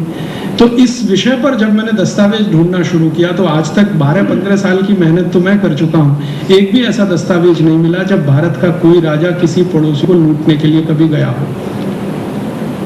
हाँ, दस्तावेज इस बात के जरूर मिले हैं कि भारत के बहुत सारे राजा पड़ोसियों को संदेश देने चले गए, धर्म की बात कहने गए, संस्कृति की बात कहने गए, सभ्यता की बात कहने गए, प्रेम मोहब्बत शांति की बात कहने गए, लेकिन लूटने के लिए तो भारत का कोई राजा आज तक गया नहीं। ये दस्तावेज तो दुनिया भर में कहीं नहीं है। गए ही नहीं तो दस्तावेज कहाँ से आएंगे? तो फिर मैंने सोचा कि फिर ये आया कहाँ से हमारे समाज में इतना धन, इतनी संपत्ति, इतना वैभव? क्योंकि कोई समाज मंदिर सोने के बनाना शुरू करे तो ये तो तभी संभव है जब उस समाज में सरप्लस सोना हो। हमारे भारत में आपने सुना है सोने के मंदिर हैं। स्वर्ण मंदिर अमृतसर का तो शायद आपने देखा भी होगा। अमृतसर का स्वर्ण मंदिर तो एक है, ऐसे 1000 से ज्यादा मंदिर आज भी हैं जहां किवाड़ सोने के हैं, दीवारों में चांदी जड़ी हुई है, हीरे जवाहरात आज भी लगे हुए हैं, इतनी लूट के बाद भी बचा हुआ है। तो कोई समाज सोने के मंदिर कब बनाएगा? जब समाज में इतना ज्यादा सोना हो जो जरूरत से बहुत अधिक हो। खुद इस्तेमाल करते करते हम परेशान हो जाएं, बच जाए तो सोने का फिर मंदिर बनेगा। तो इतना ज्यादा सोना हमारे समाज में कैसे आया, सोने की चिड़िया नाम कैसे पड़ा इस देश का? इस विषय पर जब मैंने खोजना शुरू किया तो पता चला कि ये सारा का सारा सोना हमने ट्रेड करके कमाया, हमने किसी से लूट कर नहीं लाया। व्यापार किया हमने, उद्योग चलाए। और एक महत्व की बात कि भारत ने जब ये व्यापार किया दूसरे देशों से, तो व्यापार किया, किन चीजों का व्यापार किया? तो अब तक हमने सुना है, बात भी हम करते रहे हैं कि कुछ हमारे मसाले हम बेचने के लिए जाते थे, स्पाइसेस, ये हमने सुना है, शायद इतिहास में पढ़ा भी है। मेरे मन में ये संतोष नहीं होता था कि खाली मसाले बेच के सोना कमा के लाते थे। ये कैसे हो गया?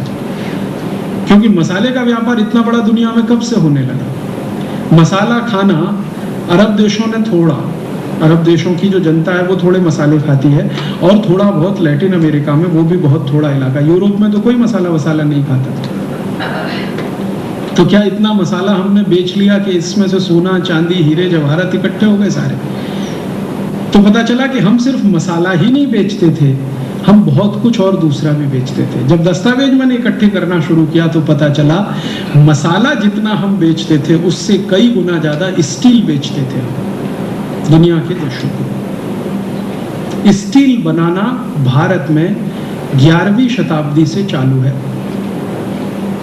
11वीं शताब्दी से स्टील बनाना चालू है ऑर्गेनाइज तरीके से, और 11वीं शताब्दी के पहले भारत में स्टील बनता रहा अनऑर्गेनाइज तरीके से। इसमें थोड़ा फर्क करूं, ऑर्गेनाइज और अनऑर्गेनाइज माने क्या। 11वीं शताब्दी से भारत के बहुत सारे कारीगरों द्वारा मिलकर छोटे छोटे प्रोडक्शन यूनिट्स भारत में 10,000 से ज्यादा स्थानों पर हैं।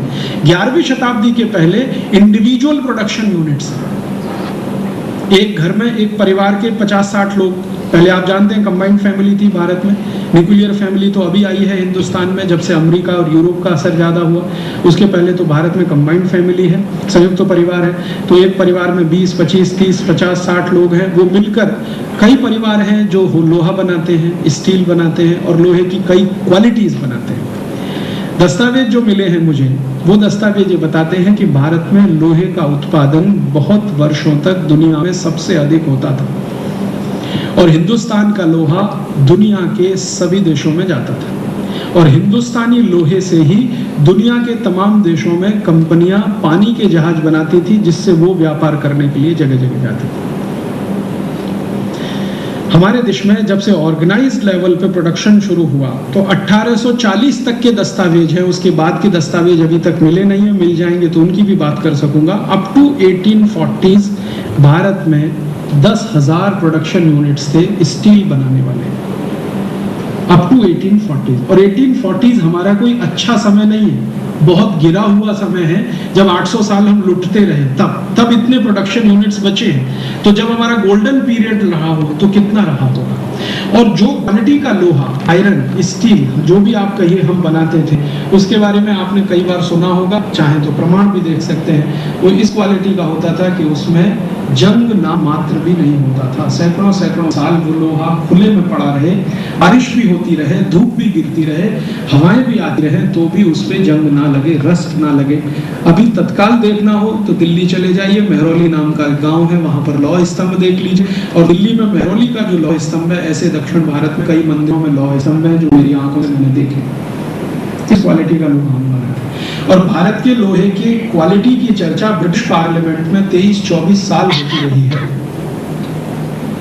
एक हीथ नाम का अंग्रेज अधिकारी है जो एमपी बना है बाद में, हाउस ऑफ कॉमन्स में, बाद में भारत भी आया है और इंडियन आर्मी का बहुत समय तक कर्नल रैंक पे ऑफिसर रहा, बाद में कमांडर बना और कई वो हीथ की लिखी हुई एक पुस्तक है, वो बहुत साल तक मिलती नहीं थी, आउट ऑफ प्रिंट, और मुझे लगता है वो जानबूझ के किया। उसमें उसने इंडियन स्टील इंडस्ट्री का पूरा वर्णन किया है।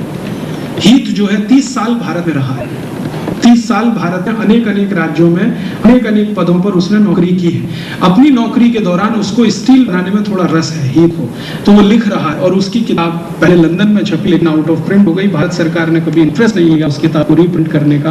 वो मुझे ऐसे ही एक व्यक्ति है जो मेरे इन सब काम से प्रभावित है, लंदन से कहीं से ढूंढ के भेज दिया। वो हीथ की किताब में हीथ कह रहा है कि हमने 23 साल ब्रिटिश पार्लियामेंट में भारत के लोहे की क्वालिटी पर चर्चा की है और वो क्वालिटी दुनिया में बेजोड़, कोई ऐसा लोहा नहीं बना सकता जो भारत में बनता है। वो कहता है कि भारत के बाद दुनिया में एक ही देश है जो इस क्वालिटी का लोहा बनाने की ताकत रखता है, वो है चीन।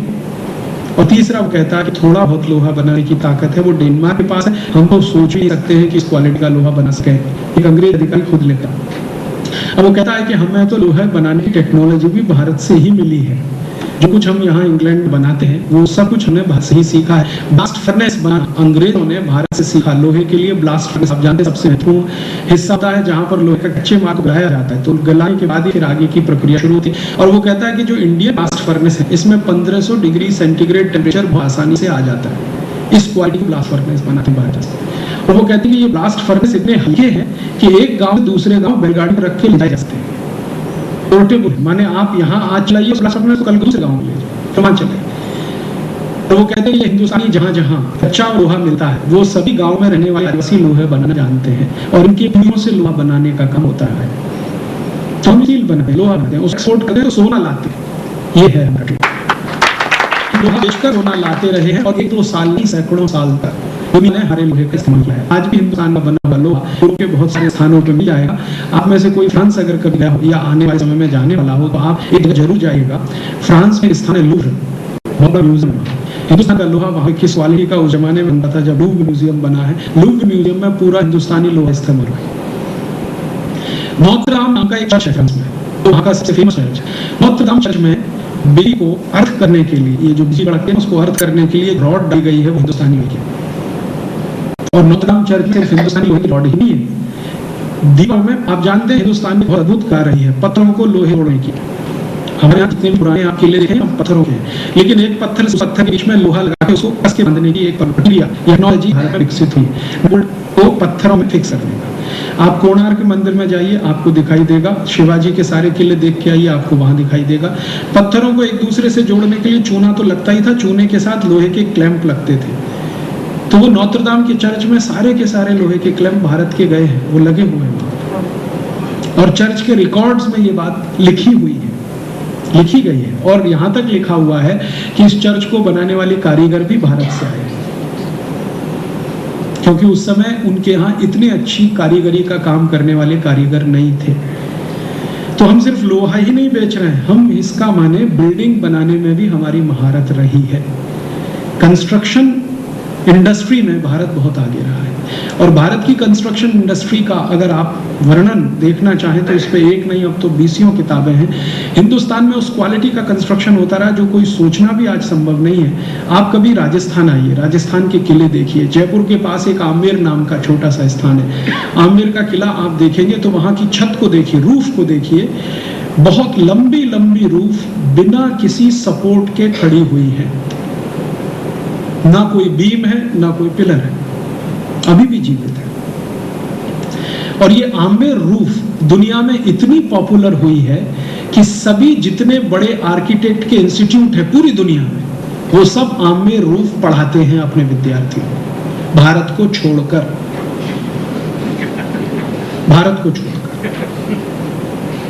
मैंने फ्रांस में देखा, जर्मनी में देखा, डेनमार्क में देखा, नीदरलैंड में देखा, उनके जो आर्किटेक्ट के बड़े इंस्टीट्यूट्स हैं वो आमेर रूफ पढ़ाते हैं अपने स्टूडेंट्स को। भारत की यूनिकनेस है, भारत में नहीं है, उस पर चर्चा भी नहीं होती, बात भी नहीं। हमारे यहाँ बस इतना ही है कि आमेर का किला देखने जाइए तो वो जो गाइड है ना, वो एक वाक्य में आधे मिनट में आपको ये कह देगा कि ऐसे है। उसके आगे कुछ बात करो तो उसको भी नहीं मालूम कि भाई ये कैसे अजूबा है। आप कल्पना कर सकते हैं 100 मीटर लंबा और 100 मीटर चौड़ा एक हॉल है, और उसमें न कहीं कोई पिलर है और न कोई बीम है, कोई सपोर्ट नहीं, कैसे बना है। और आज का नहीं है, 800 साल पुराना है, 900 साल पुराना, 1000 साल पुराना। दुनिया में आज कोई कल्पना कर सकता है 100 मीटर लंबा 100 मीटर चौड़ा हॉल बिना किसी पिलर के और बिना किसी बीम के बना के दिखा? देखो, मैंने तो बहुत सारे दुनिया भर के एक्सपर्ट्स को पूछा है तो वो कहते हैं ये तो कुछ अजूबा है। और ये अजूबा भारत में करने वाले एक दो नहीं हजारों लोग रहे, अलग अलग समय पर, अलग अलग इलाकों में। आमेर रूफ एक तरह की यूनिक हमारी वो रही है, टेक्निक रही है जो दुनिया भर में हमने दी और बहुत सारे देशों ने उसकी नकल करके सीखा। इंग्लैंड में जिसको आर्किटेक्ट का जन्मदाता माना जाता है, उसकी लिखी हुई किताब अभी मैं पढ़ रहा था थोड़े दिन पहले, लिटनर करके एक बड़ा इंजीनियर है, कंस्ट्रक्शन का एक्सपर्ट है। वो कहता है कि हमने तो कंस्ट्रक्शन सीखा है भारत से, ये अलग बात है कि जिनसे हमने सीखा उन्हीं को हमने मार डाला। वो अपनी ही किताब में लिख रहा है, हमने सीखा है भारत से, लेकिन ये अलग बात है कि हमने जिनसे सीखा उन्हीं को मार डाला। क्यों? सबूत नष्ट करने के लिए मार डाला। तो हुआ ये होगा कि भारत में इस तरह के जो विशेषज्ञ रहे होंगे, इनको ये पकड़ के ले गए होंगे, सीख लिया होगा, फिर उनको मार डाला होगा। ये तो उनकी पॉलिसी रही है पुरानी। तो इस तरह से तो यहाँ से कंस्ट्रक्शन का इतना बड़ा काम होता है, तो कंस्ट्रक्शन मटेरियल भी एक्सपोर्ट होता है। यहाँ से ब्रिक्स एक्सपोर्ट हुई है। दुनिया भर में ब्रिक्स बनाने की टेक्नोलॉजी 2 ही देशों से गई है, एक तो चीन, दूसरा भारत। चीन, दूसरा भारत, यही 2 देश हैं जिन्होंने दुनिया भर को ब्रिक्स बनाना सिखाया। और चूने का इस्तेमाल जो सीमेंट से 1000 गुना ज्यादा ताकतवर है, जिसकी उम्र कम से कम 500 साल है, अधिक से अधिक 1500 साल है। सीमेंट की अधिक से अधिक उम्र 100 साल है, चूने की उम्र अधिक से अधिक 1500 साल है। वो चूने का काम इस देश में साधारण गांवों में होता रहा है। और खासकर जो इलाके में लाइमस्टोन मिलता है भारत में, वो सभी इलाके में ये होता है। आप कभी जाइए, बेस्ट क्वालिटी लाइमस्टोन मिलता है गुजरात में। गुजरात में भी जूनागढ़ के आसपास के एरिया में आप ढूंढेंगे, आपको बहुत सारे गांव मिलेंगे। वो गांव हिंदुस्तान में चूना बनाने वाले सबसे बड़े केंद्र रहे हैं 1000 साल पहले, 1200 साल पहले। और वो चूना बना बना के बेचते रहे और बदले में सोना लेके आते रहे। तो हम लोहा बेचते थे, सोना चूना बेचते थे, कंस्ट्रक्शन मटेरियल में ब्रिक्स बेचते थे हिंदुस्तान से, और क्या बेचते थे, कपड़ा बेचते थे। कपड़े की कहानी तो आप सब जानते हैं कि हिंदुस्तान में इस क्वालिटी का कपड़ा बनता था, दुनिया भर के देश हमसे कपड़ा खरीदते थे। और इतना ही नहीं, 36 तरह के आइटम्स हिंदुस्तान से एक्सपोर्ट होते थे। ये जो एक्सपोर्ट है, इसके बदले में सोना, चांदी, हीरे, जवाहरात हमने लिए हैं। और तब समाज में इतनी समृद्धि आई है। हमने किसी को लूट कर समृद्धि नहीं कमाई है, व्यापार करके समृद्धि कमाई है। और भारत के व्यापारी दुनिया भर में मशहूर रहे हैं 2 बातों के लिए। एक बार जबान से कह दिया तो कुछ भी हो जाए, पलटना नहीं है। ये भारत के व्यापारियों के बारे में दुनिया भर में कहा जाता है। जबान दे दी, बात खत्म हो गई, फिर रेट ऊपर हो जाए नीचे हो जाए, सवाल ही नहीं उठता, घाटा उठा लेंगे, लेकिन जबान वापस नहीं ले सकते। और भारत के व्यापारी इतने बड़े पैमाने पर सारा व्यापार मौखिक करते रहे हैं, ओरल। क्यों? विश्वास का प्रश्न। कह दिया है भारतीय व्यापारी ने, तो यूरोप में माना जाता है कि भारत का व्यापारी अगर कह गया है तो घाटा खुद उठा लेगा, लेकिन खरीदने वाले को कोई घाटा नहीं होने वाला। इसलिए यूरोप में और अरब देशों में और अफ्रीकी देशों में सबसे ज्यादा व्यापार भारतीय व्यापारियों से ही होता रहा है, क्योंकि जवान के पक्के हैं। बात कह दी तो फिरने का सवाल ही नहीं।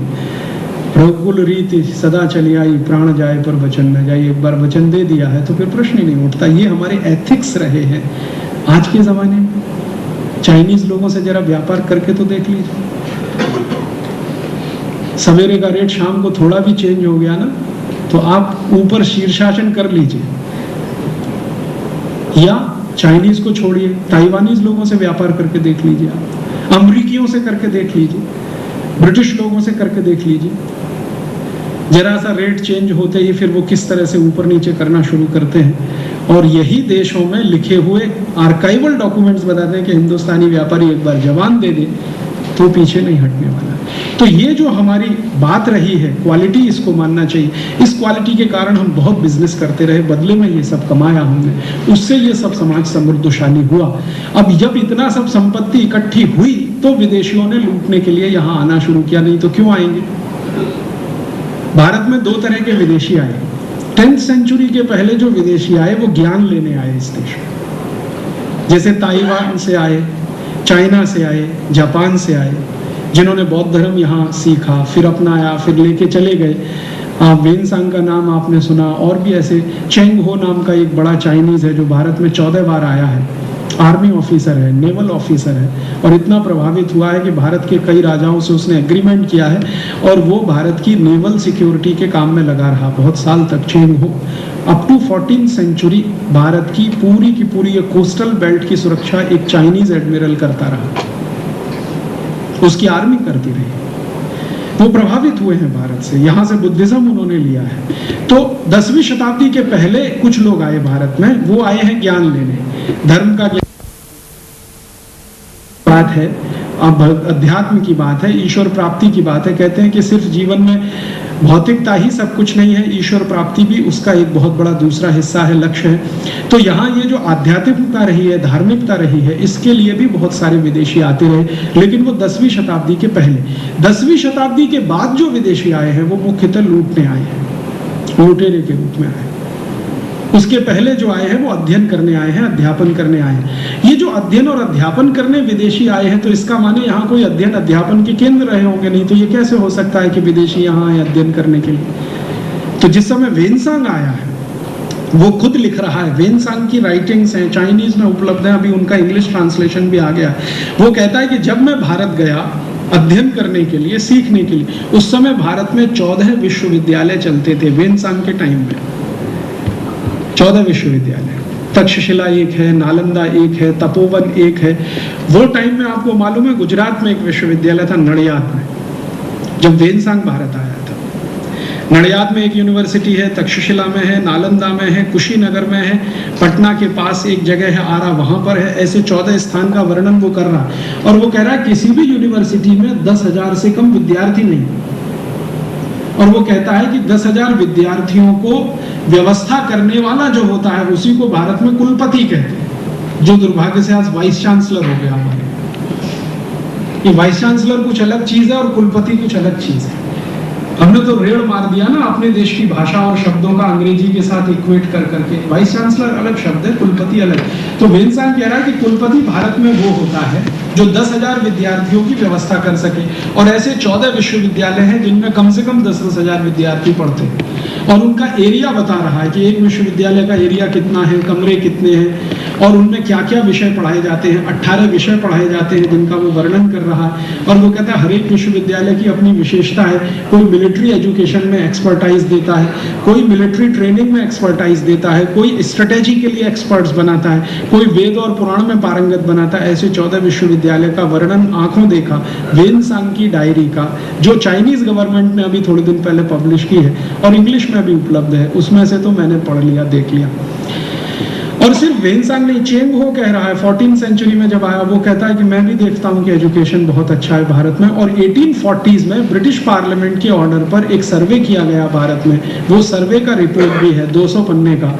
वो रिपोर्ट मैं यहाँ लाया हूँ, आप में से किसी को इंटरेस्ट हो तो फोटो कॉपी कर सकते हैं, नहीं तो मेरी सीडी ले सकते हैं, सीडी से कॉपी कर सकते हैं। वो रिपोर्ट बताती है अप टू 1840s भारत देश में 7,32,000 स्कूल भारत में, टोटल भारत में, पूरा भारत।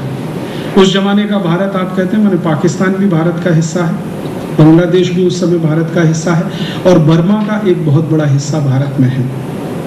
तो अप टू 1840s भारत में 7,32,000 स्कूल, 11,377 कॉलेजेस हायर स्टडीज के भारत में है अप टू 1840s, माने भारत का जब सबसे गिरा हुआ समय है 1840। और मैंने जब ये पता करने की कोशिश की कि ये 7,32,000 जो स्कूल हैं ये है कहाँ, तो पता चला कि लगभग उतने ही गांव हैं उस समय भारत में जितने स्कूल हैं, माने हर गांव में एक स्कूल है। और एक अंग्रेज अधिकारी जिसने ये सर्वे किया उसका नाम है W.G. लिटनर। वो लिख रहा है कि 96% लिटरेसी रेट है भारत में अप टू 1840s। और वो कह रहा है कि हाईएस्ट लिटरेसी रेट भारत में साउथ में है, दक्षिण जिसको हम कहते हैं। पहले वो मद्रास प्रेसिडेंसी था, आज उसके 4 हिस्से हैं, कर्नाटक, तमिलनाडु, आंध्रा और केरल। पहले ये मद्रास प्रेसिडेंसी, तो अगर मद्रास प्रेसिडेंसी में तो लगभग 100% लिटरेसी रेट है। और डिस्ट्रिक्ट वाइज उसने किया, बाय माइक्रो सर्वे है, बहुत माइक्रो लेवल। और सर्वे में उसने बताया कि कितने विद्यार्थी हैं, लड़के कितने हैं, लड़कियां कितनी हैं। और आप सुनकर आश्चर्य करेंगे कि लड़के और लड़कियों का परसेंटेज लगभग बराबर है अप टू 1840s। 54% लड़के हैं और 46% लड़कियां हैं स्कूलों में। हायर लर्निंग स्टडीज के जो सेंटर हैं 11,000 से ज़्यादा, वो कह रहे हैं कि इसमें भी परसेंटेज लगभग बराबर है, माने शिक्षा ये है। और वो कह रहा है कि ये शिक्षा किसकी दे रहे हैं, तो वो कह रहा है कि ये शिक्षा जो है ऐसी शास्त्रों की है जो जीवन के काम आते हैं। जैसे मैथमेटिक्स पढ़ा रहे हैं हम अप टू 1840s, फिजिक्स पढ़ाते हैं हम, एस्ट्रोफिजिक्स पढ़ाते हैं 1840s में इस देश में, जो आज कोई कल्पना नहीं करता। स्कूल में तो कोई कल्पना नहीं करता कि उसको एस्ट्रोफिजिक्स पढ़ाया जा सकता है, यहाँ पढ़ाया जाता है इस देश में। कंस्ट्रक्शन के लिए काम, इंजीनियरिंग पढ़ाया जाता है। और वो लिटनर कह रहा है कि भारत के इन स्कूलों में जो पढ़ने वाले विद्यार्थी हैं वो पढ़ने के बाद करते भी हैं उसको जो पढ़ाया गया, उसको सीखते हैं और फिर करते हैं। वो एक उदाहरण दे रहा है कि भारत में 1840s के आसपास और उसके पहले जितने भी डैम्स बने हैं वो भारत के गुरुकुल के विद्यार्थियों ने बनाए। आपको कल्पना हो सकती है कि दुनिया का सबसे पहला डैम भारत में बना 12th सेंचुरी में, 1230 में। दुनिया का सबसे पहला डैम भारत में बना 1230 में। और ये डैम बना है तंजावुर में, कावेरी नदी पर। आप आज जाइए, वो खड़ा है अभी भी, डैम खत्म नहीं हुआ है। उस डैम की विशेषता क्या है, आप में से कोई भी अगर तमिलनाडु के होंगे तो मेरी बात बहुत अच्छे से समझ आएंगे, नहीं है तो कभी एक बार देख आइए। नेहरू जी ने भाखड़ा नागल बांध को भारत का मंदिर कहा था। उनकी ही बात में कहूँ तो भारत का वो सबसे बड़ा मंदिर है जो तंजावुर में बना है कावेरी नदी पर है, उसकी विशेषताएं क्या है? सबसे बड़ी विशेषता यह है कि वो दुनिया का पहला डैम है, दुनिया का पहला डैम है, कोई देश ने उसके पहले डैम नहीं बनाया। एक दूसरी विशेषता यह है कि वो डैम बनाने के समय नदी के प्रवाह को रोका नहीं गया, जो आज कोई सोच नहीं सकता। और इंस्क्रिप्शंस में लिखा हुआ है, आप जाएंगे तमिल में लिखा है, एक पत्थर लगा हुआ है, उस पे खुदा हुआ है, वो तमिल में है, मैंने उसका हिंदी कराया, अंग्रेजी कराया। उसका मतलब क्या? उसका मतलब ये है कि ये बांध बनाते समय नदी के पानी को रोका नहीं गया। आजकल क्या होता है, डैम बनाने के लिए आप कुछ भी शुरू करते हैं, इधर पानी रोकते हैं, इधर पानी रोकते हैं, बिना पानी रोके डैम बनाया। और वो ये कहते हैं कि चूंकि बहते हुए पानी पर हमने ये डैम बनाया, इसलिए इसका शेप दुनिया में यूनिक है, माने उसके शेप का दूसरा कोई डैम दुनिया में नहीं है। शेप क्या है? वो जिगजैग शेप का डैम, जेड होता है ना, जेड, इस शेप में वो डैम बना हुआ है कावेरी नदी पे, तंजावुर। अभी भी जिंदा है, मरा नहीं है, खत्म नहीं हुआ है। अच्छा, मैंने बहुत सोचना शुरू किया कि इन लोगों ने ये जेड क्यों बनाया। ये एक सीधी सीधी स्ट्रेट लाइन में, जैसे आज हमारे यहाँ परंपरा है, भाखड़ा नागल डैम को देखो या हीराकुड को देखो, एक सीधे स्ट्रेट लाइन में दीवार खड़ा कर दी पानी रोकने के लिए। इन्होंने सीधी दीवार क्यों नहीं खड़ी की, जिगजैग शेप में क्यों की? तो जो हमारे देश में इस विषय के जो विशेषज्ञ हैं, आप जानते हैं भारत में सबसे बड़ा विश्वविद्यालय रुड़की में, जो बहुत बड़ा एक्सपर्टाइज है जिनके पास ये डैम बनाने का, वहाँ के कुछ इंजीनियरों को मैं पूछने गया तो उन्होंने कहा ये कॉमन सी बात है समझने की कि जब आप सीधी स्ट्रेट लाइन में डैम बनाते हैं और नदी का बहाव बहुत तेज होता है तो उसके टूटने की संभावना सबसे ज़्यादा, क्योंकि प्रेशर बहुत है। लेकिन जब आप इसको जेड शेप में बनाते हैं तो प्रेशर डिस्ट्रीब्यूट हो जाता है हर दीवार पे, तो टूटने की संभावना ना के बराबर है। माने इतनी अकल डैम बनाने में 12वीं शताब्दी के भारतवासियों को है। आज के हमारे इंजीनियर्स वो डैम नहीं बना पाते, वो सोच भी नहीं पाते। और जो डैम ये बना है 1230 में, वो आज तक सुरक्षित है, उसकी दीवार में कहीं एक क्रैक नहीं है। और उसमें दो ही चीजें इस्तेमाल की गई हैं, चूना और ब्रिक्स, पतली वाली ईंट लगी है उसमें, पत्थर भी नहीं है, पतली ईंट है और चूना, उसी से जोड़ के बना है, बिना पानी को रोके हुए, जेड शेप में है ताकि प्रेशर डिस्ट्रीब्यूट हो जाए। माने बहुत ऊंची टेक्नोलॉजी इस क्षेत्र में हमारे पास रही है। फिर मैंने जानने की कोशिश की कि ये जो विदेशी आए हैं अध्ययन करने के लिए, एक चाइनीज है हिंदुस्तान में, चेंगो, वो कहता है कि मैंने भारत में आके ये जो विद्या है जिसको इनोकुलेशन कहते हैं, माने टीका लगाना, वो कहता हमने भारत में आके सीखी। तो 14th सेंचुरी में चेंगो कह रहा है इस बात को। तो 14th सेंचुरी में इनोकुलेशन कहाँ होता था भारत में, ये पता लगाने की कोशिश की तो पता चला इनोकुलेशन का टेक्निक सिखाने वाले भारत में 23 इंस्टीट्यूशन थे 14th सेंचुरी। सबसे बड़ा इंस्टीट्यूशन था कुल्लू में, हिमाचल प्रदेश में। फिर मुझे और इंटरेस्ट आया तो और थोड़ा सा आगे बढ़ा तो पता चला कि ये सिर्फ इनोकुलेशन ही नहीं सिखाते थे, बहुत कुछ सिखाते थे। भारत देश में 14th सेंचुरी में राइनोप्लास्टी सिखाई जाती थी। कोई कल्पना कर सकता है सर्जरी की जो लेटेस्ट विद्या है आज के समय, राइनोप्लास्टी जो लेटेस्ट है आज के जमाने में, वो भारत में 14th सेंचुरी में थी। और एक दो विश्वविद्यालय नहीं, कई विश्वविद्यालय उसके लिए पारंगत थे। तो हेल्थ के क्षेत्र में, चिकित्सा के क्षेत्र में भी भारत बहुत आगे। और सर्जरी के बारे में तो सारी दुनिया अब मान चुकी है कि दुनिया में सर्जरी का फैलाव भारत से ही हुआ है। फिर मैंने ये जानने की कोशिश की कि ये जो सर्जरी सिखाने वाले कॉलेजेस हैं, ये इंस्ट्रूमेंट्स क्या इस्तेमाल करते होंगे सर्जरी के लिए। तो उनकी मैं लिस्ट बना रहा हूँ आजकल, वो भी डॉक्यूमेंट्स के आधार पर बना। तो अब तक मेरी लिस्ट में 317 इंस्ट्रूमेंट्स आ चुके हैं। लिस्टिंग कर रहा हूँ मैं नाम के साथ कि क्या इंस्ट्रूमेंट किस काम के लिए है। पेट में कट लगाना है तो उसके लिए क्या इंस्ट्रूमेंट इस्तेमाल हो रहा है, किस क्वालिटी की स्टील इसमें लग रही है, नाम क्या है उसका, संस्कृत नाम क्या है और स्थानीय भाषा में उसका नाम क्या है। तो ऐसे 317 इंस्ट्रूमेंट्स इस्तेमाल हो रहे हैं सर्जरी में, माने कोई साधारण बात नहीं है। फिर बाद में पता चलता है कि ये जो सुश्रुत का विज्ञान है, पूरा सुश्रुत शास्त्र, वो तो आज से बहुत साल पहले लिखा गया, कम से कम 2500 साल पहले की डेटिंग है उसकी। तो ये सुश्रुत का शास्त्र अगर उस समय लिखा जा रहा है और सर्जरी का सबसे बड़ा शास्त्र भारत में माना जाता है, तो शायद उस जमाने में भी रहा हो। जब 14th सेंचुरी के डॉक्यूमेंट्स हैं, 1840s के डॉक्यूमेंट्स हैं, तो हो सकता है 2500 साल पहले भी रहा ही हो। और फिर बाद में पता चलता है कि हम महाभारत की जब चर्चा करते हैं ना, तो महाभारत में एक प्रसंग है जो आप सब जानते हैं, लेकिन उस पर ध्यान देकर हम कभी चिंतन करें कि महाभारत में कौरव 100 हैं और सब एक ही शक्ल के। कैसे?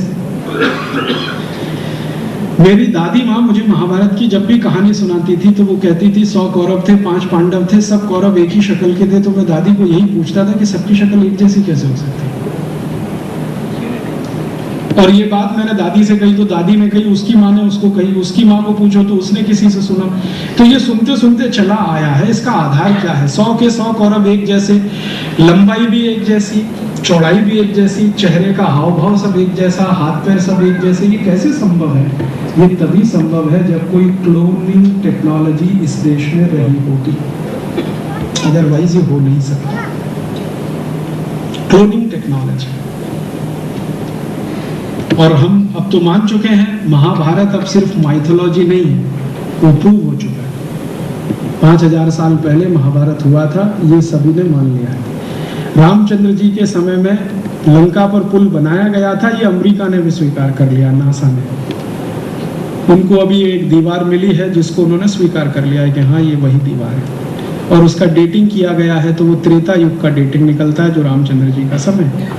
तो ये सिर्फ माइथोलॉजीज नहीं है, हिस्ट्री है। और अगर ये सब रहा इस देश में तो इसका माने भारत सच में महान देश था। अगर इन सब का कुछ कंक्लूजन करें तो महान देश था। और हमारी महानता क्या थी? यही सब हमारी महानता रही है। लेकिन हम इस महानता को जान सकें, इससे हम वंचित रहे, क्योंकि हमने जो इतिहास पढ़ा है वो अंग्रेजों का लिखा हुआ पढ़ा है।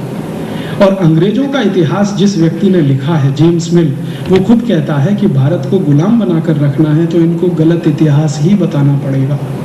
ये अगर अपना सही इतिहास जान लेंगे तो गुलामी नहीं होंगे।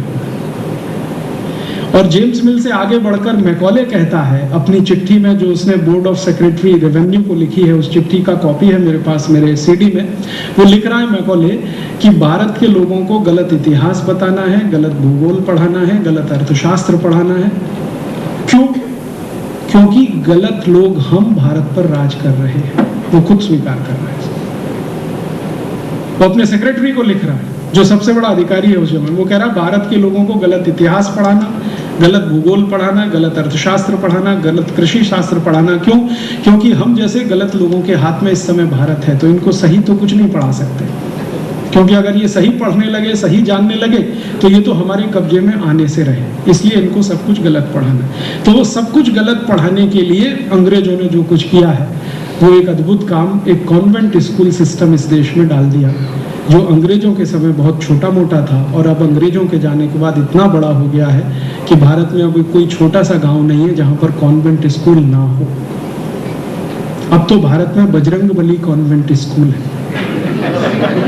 हाँ, आप चलिए मैं आपको दिखाता हूँ। मुंबई में ग्रांट रोड के स्टेशन के पास बजरंगबली कॉन्वेंट स्कूल है। कॉन्वेंट स्कूल होगा, हाँ, भगवान कृष्ण कॉन्वेंट स्कूल भी कहीं मिल जाएगा, ढूंढेंगे तो राम के नाम पे भी मिल। और उसको चलाने वाले व्यक्ति को मैंने पूछा कि ये बजरंगबली का कॉन्वेंट से क्या रिश्ता है, क्या रिश्ता है बजरंगबली और कॉन्वेंट का, तो उसको नहीं मालूम। तो अंग्रेज कभी छोड़कर गए जो कॉन्वेंट स्कूल, वो आज इतने हो गए हैं हिंदुस्तान में कि हर गली कूचे में। और उन कॉन्वेंट स्कूलों में जो कुछ पढ़ाया जा रहा है वो वही है जो मैकॉले लिखकर छोड़ गया। गलत इतिहास, गलत भूगोल, गलत अर्थशास्त्र, गलत शिक्षा शास्त्र, सब कुछ गलत। और दुर्भाग्य से हमारे बच्चों को हम उनमें भेजकर गर्व महसूस कर रहे हैं कि ये कुछ आगे बढ़ने वाले हैं। मैं आपको भारत के बारे में एक बात तो बहुत दावे से कह सकता हूँ, एक्सेप्शन को छोड़कर भारत के कॉन्वेंट्स के पढ़े हुए विद्यार्थियों ने भारत में कुछ भी खड़ा नहीं किया आज तक। और जो विद्यार्थी भारत में कभी कॉन्वेंट में पढ़ने नहीं गए, साधारण म्युनिसिपल कॉरपोरेशन के स्कूलों में पढ़े या कभी स्कूल ही नहीं गए, उन्होंने 60-60 हजार करोड़ के एम्पायर खड़े किए हैं भारत में।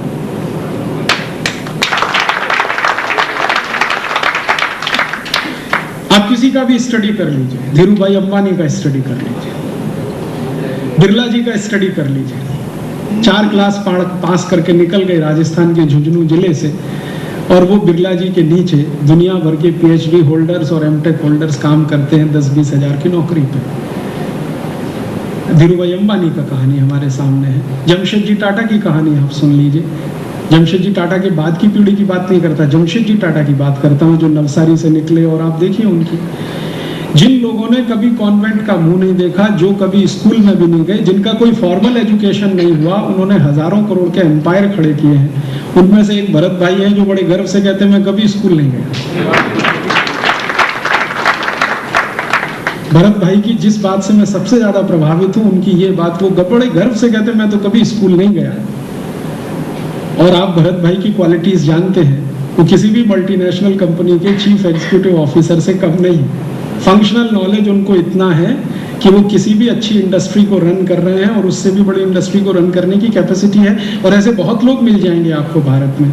अर्थात मैं कहना ये चाहता हूँ कि अंग्रेजों के दिए गए कॉन्वेंट स्कूलों में से जो निकले हुए लोग हैं, उन्होंने कभी देश में ऐसा कुछ करके नहीं दिखाया जो गर्व करने लायक हो कि देखो हमने ये कर दिया। ना तो बेसिक रिसर्च में कुछ किया आज तक, ना कोई बेसिक रिसर्च में किया, नहीं तो आईसीएस जैसी नौकरी में जाकर कोई ऐसा काम किया जो गर्व करने लायक हो।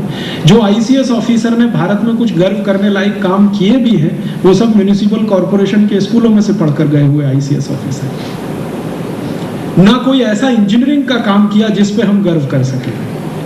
हाँ, इतना जरूर है कि ये कॉन्वेंट स्कूलों से निकले हुए भारत के विद्यार्थियों ने बंधुआ मजदूरों की उस प्रथा को पुनर्जीवित कर दिया है, सॉफ्टवेयर इंजीनियर के नाम पर, जो कभी अंग्रेजों द्वारा शुरू की गई थी इस देश में। अंग्रेज थे ना, इंडेंचर्ड लेबर यहाँ से लेके जाते थे, वैसे ही अब भारत में एक नई पौध बन रही है, सॉफ्टवेयर इंजीनियर। वो सब गुलामों की तरह से जाकर अमेरिका और यूरोप में काम कर रहे हैं, कोई गर्व का काम नहीं कर रहे। और उनसे जब मैं कहता हूँ कि भैया तुम सब सॉफ्टवेयर पे इतना क्यों लगे हुए, हार्डवेयर पे बात क्यों नहीं करते? अगर मास्टरी करनी है कंप्यूटर की तो हार्डवेयर पे जाना पड़ेगा, ये सॉफ्टवेयर तो कुछ भी नहीं है। उस पे बात क्यों नहीं करते, उस पे काम क्यों नहीं करते? तो सिखाया नहीं गया। क्यों नहीं सिखाया गया? तुमको रखा ही गया इसके लिए कि जाके उनके कंप्यूटर ऑपरेट करो।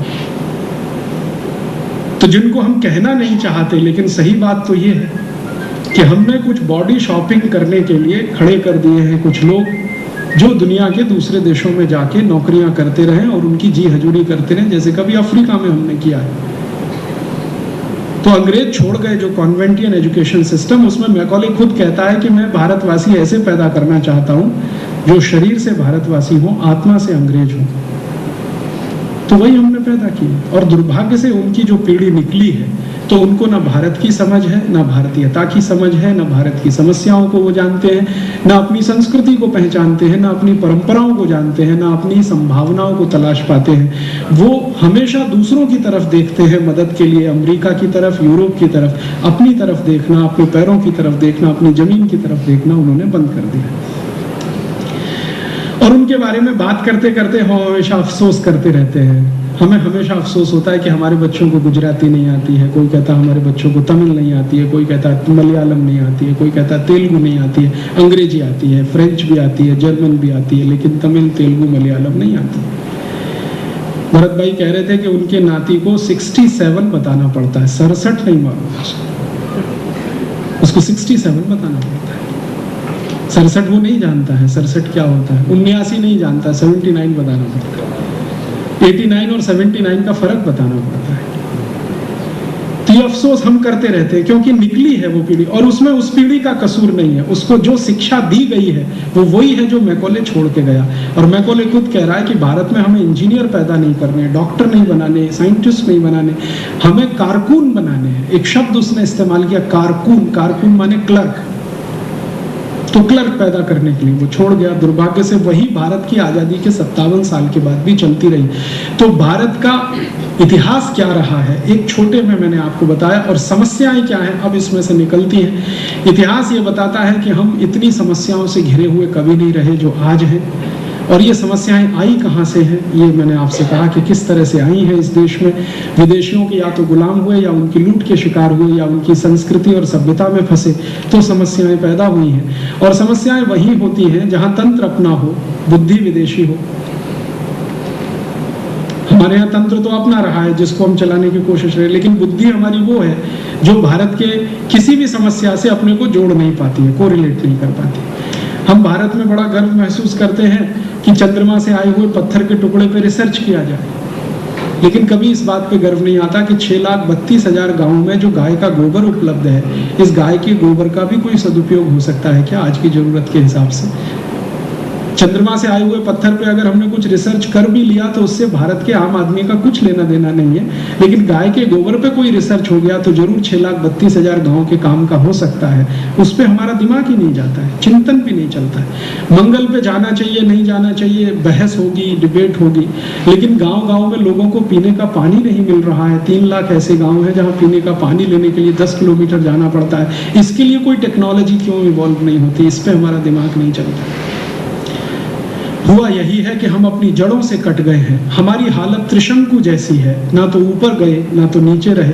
और हम हिंदुस्तानी अगर पूरे अमरीकी हो जाते, यूरोपियन हो जाते तो ये प्रॉब्लम्स नहीं आती। ना तो हम अमरीकी हो पाए, ना यूरोपियन हो पाए, ना हिंदुस्तानी ही रह पाए, खिचड़ी हो गया, बीच में लटक गए। 100% अगर यूरोपियन हो जाते तो ये प्रॉब्लम नहीं आती और मैं आपके पास नहीं आता कभी बात करने। और या 100% हिंदुस्तानी रह जाते तो भी कोई प्रॉब्लम नहीं आती, कुछ ना कुछ रास्ते निकाल लेते। हम तो बीच में फंस गए, ना तो इधर के रहे ना उधर के रहे। वो एक कहावत है ना, धोबी का कुत्ता घर का ना घाट का, वही हमारी हालत हो गई है। खासकर पढ़े लिखे हिंदुस्तानियों की ये स्थिति है। समस्याएं यहीं से शुरू होती हैं। बड़ी समस्या आ गई है करप्शन की हमारे देश में। एजुकेशन की एक बड़ी प्रॉब्लम है। 40% अभी भी इलिटरेट लोग हैं, जबकि 1840s में 96% लिटरेसी इस देश में है। रिकॉर्ड्स बताते हैं, अंग्रेज स्वीकार करते हैं। टेक्नोलॉजी में हम कितने ऊपर हैं और आज टेक्नोलॉजी के लिए मारामारी हो रही है। विदेशों की तरफ हम भाग रहे हैं कि हमें कोई टेक्नोलॉजी मिले तो हम अपना कुछ काम करें। एक ज़माने में इतना बड़ा ट्रेड करने वाले लोग, इतना बड़ा एक्सपोर्ट करने वाले लोग आज दुनिया में एक्सपोर्ट के लिए मारामारी कर रहे हैं। वर्ल्ड मार्केट में आज हमारा टोटल एक्सपोर्ट 0.1% के आसपास, 0.2%, 0.3% होता है। अभी थोड़ा बहुत बड़ा है, 0.5% आ गया है। 1% अभी भी नहीं हो रहा है। और आज से 150 साल पहले हम 33% एक्सपोर्ट करने वाले देश थे। 27% एक्सपोर्ट वर्ल्ड मार्केट में चीन करता था, 33% हम करते थे। चीन और भारत का जीडीपी जोड़ दिया जाए 150 साल पहले का, तो वो दुनिया के 3/4 जीडीपी के बराबर है 150 साल पहले। तो इतनी क्राइसिस हमारे देश में आज दिखाई देती है। ये क्राइसिस आई है यहीं से, और वो क्राइसिस के बारे में 2-3 बातें कह के फिर सॉल्यूशन पे आऊँगा कि क्या क्राइसिस यहाँ से पैदा हुई। जब अंग्रेज आए तो उन्होंने हिंदुस्तान को ख़त्म करने के लिए, तोड़ने के लिए कई कानून बनाए, जिस पर मैं पिछली बार आया था, बहुत विस्तार से मैंने बताया था। अंग्रेजों ने भारत का अर्थशास्त्र और उद्योग खत्म करने के लिए एक बहुत सुंदर काम किया।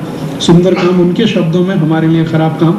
वो कहते हैं कि अंग्रेज एक अधिकारी है, विलियम विल्बरफोर्स, वो पार्लियामेंट का स्पीकर है और भाषण दे रहा है और कह रहा है कि भारत को 1000 साल गुलाम बनाना है तो पहले भारत का उद्योग खत्म करो। उद्योग खत्म करने के बाद राजनीतिक शक्ति खत्म करो, और ये खत्म करने के बाद संस्कृति खत्म करो।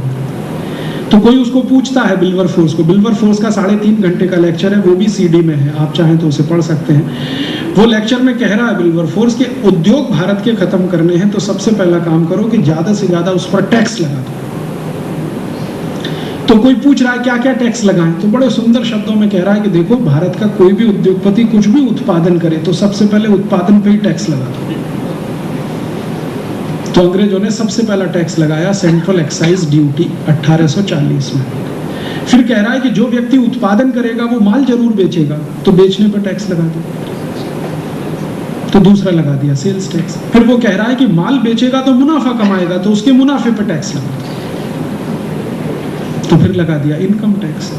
फिर वो विल्बरफोर्स कह रहा है कि कोई भी हिंदुस्तानी उद्योगपति माल बेचने के लिए एक गांव से दूसरे गांव में जाएगा, तो जिस गांव में जाएगा गांव में घुसते ही टैक्स लगा दो उसके। फिर वो कहता है कि गांव में आने जाने के लिए सड़क का इस्तेमाल करेगा तो उस सड़क का भी टैक्स लगा दो उसके ऊपर। फिर वो कह रहा है कि अंग्रेजों की सरकार के बनाए गए पुल पर से जाएगा तो पुल का भी टैक्स लगा दो उसके ऊपर, toll tax, road tax, entry tax, exit tax. और वो कहता है इतने टैक्स लगा दो कि ये दे ना सके। तो एक एमपी पूछ रहा है तो फायदा क्या? अगर हम इतने ही टैक्स लगा दें कि ये दे ना सके तो फायदा क्या? तो विल्बरफोर्स कह रहा है फायदा उसी में है।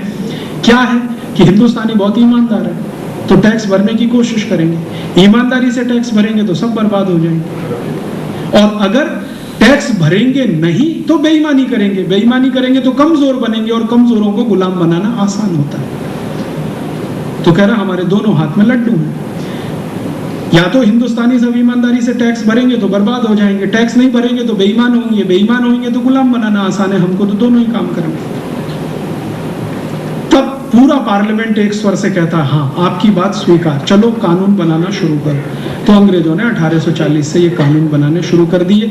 विस्तार से मैंने पिछले लेक्चर में कहा था, सिर्फ इशारे से कह रहा हूं, यही कानून आज तक भारत में लगे हुए हैं। आपको सुनकर दुख होगा, मुझे बहुत कांटे की तरह से ये चुभता है। 1860s में जब सबसे पहले इंडियन इनकम टैक्स आया, अंग्रेजों ने 97% इनकम टैक्स लगाया था। माने आप 100 रुपए कमाई कर रहे हैं तो 97 रुपए अंग्रेजी सरकार को दीजिए, 3 रुपए अपने पास रखिए। और वो 97% इनकम टैक्स हिंदुस्तान में आजादी आने के 35 साल बाद तक लगा रहा। आजादी आने के 35 साल बाद तक लगा रहा। आज भी वो 35% आया है। इतनी लड़ाई झगड़ा सब करने के बाद 35% आया। मेरे समझ में ये नहीं आता कि इनकम पर टैक्स क्यों होना चाहिए,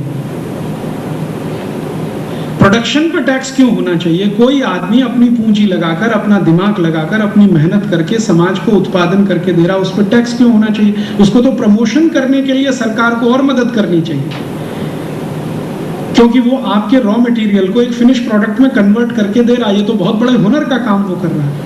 फिर मैंने सोचा कि ये भारत सरकार इतनी इनकम टैक्स लगाती है, फिर उसके पहले अंग्रेज लगाते थे। अंग्रेजों के पहले कितना था, आपको सुनकर हैरानी होगी, 10वीं शताब्दी तक हिंदुस्तान में कोई इनकम टैक्स नहीं था। और 10वीं शताब्दी तक ये हिंदुस्तान चलता रहा एक अर्थशास्त्र पर, जिसको चाणक्य अर्थशास्त्र कहा जाता है। चाणक्य मानता है कि इनकम पे तो टैक्स होना ही नहीं चाहिए।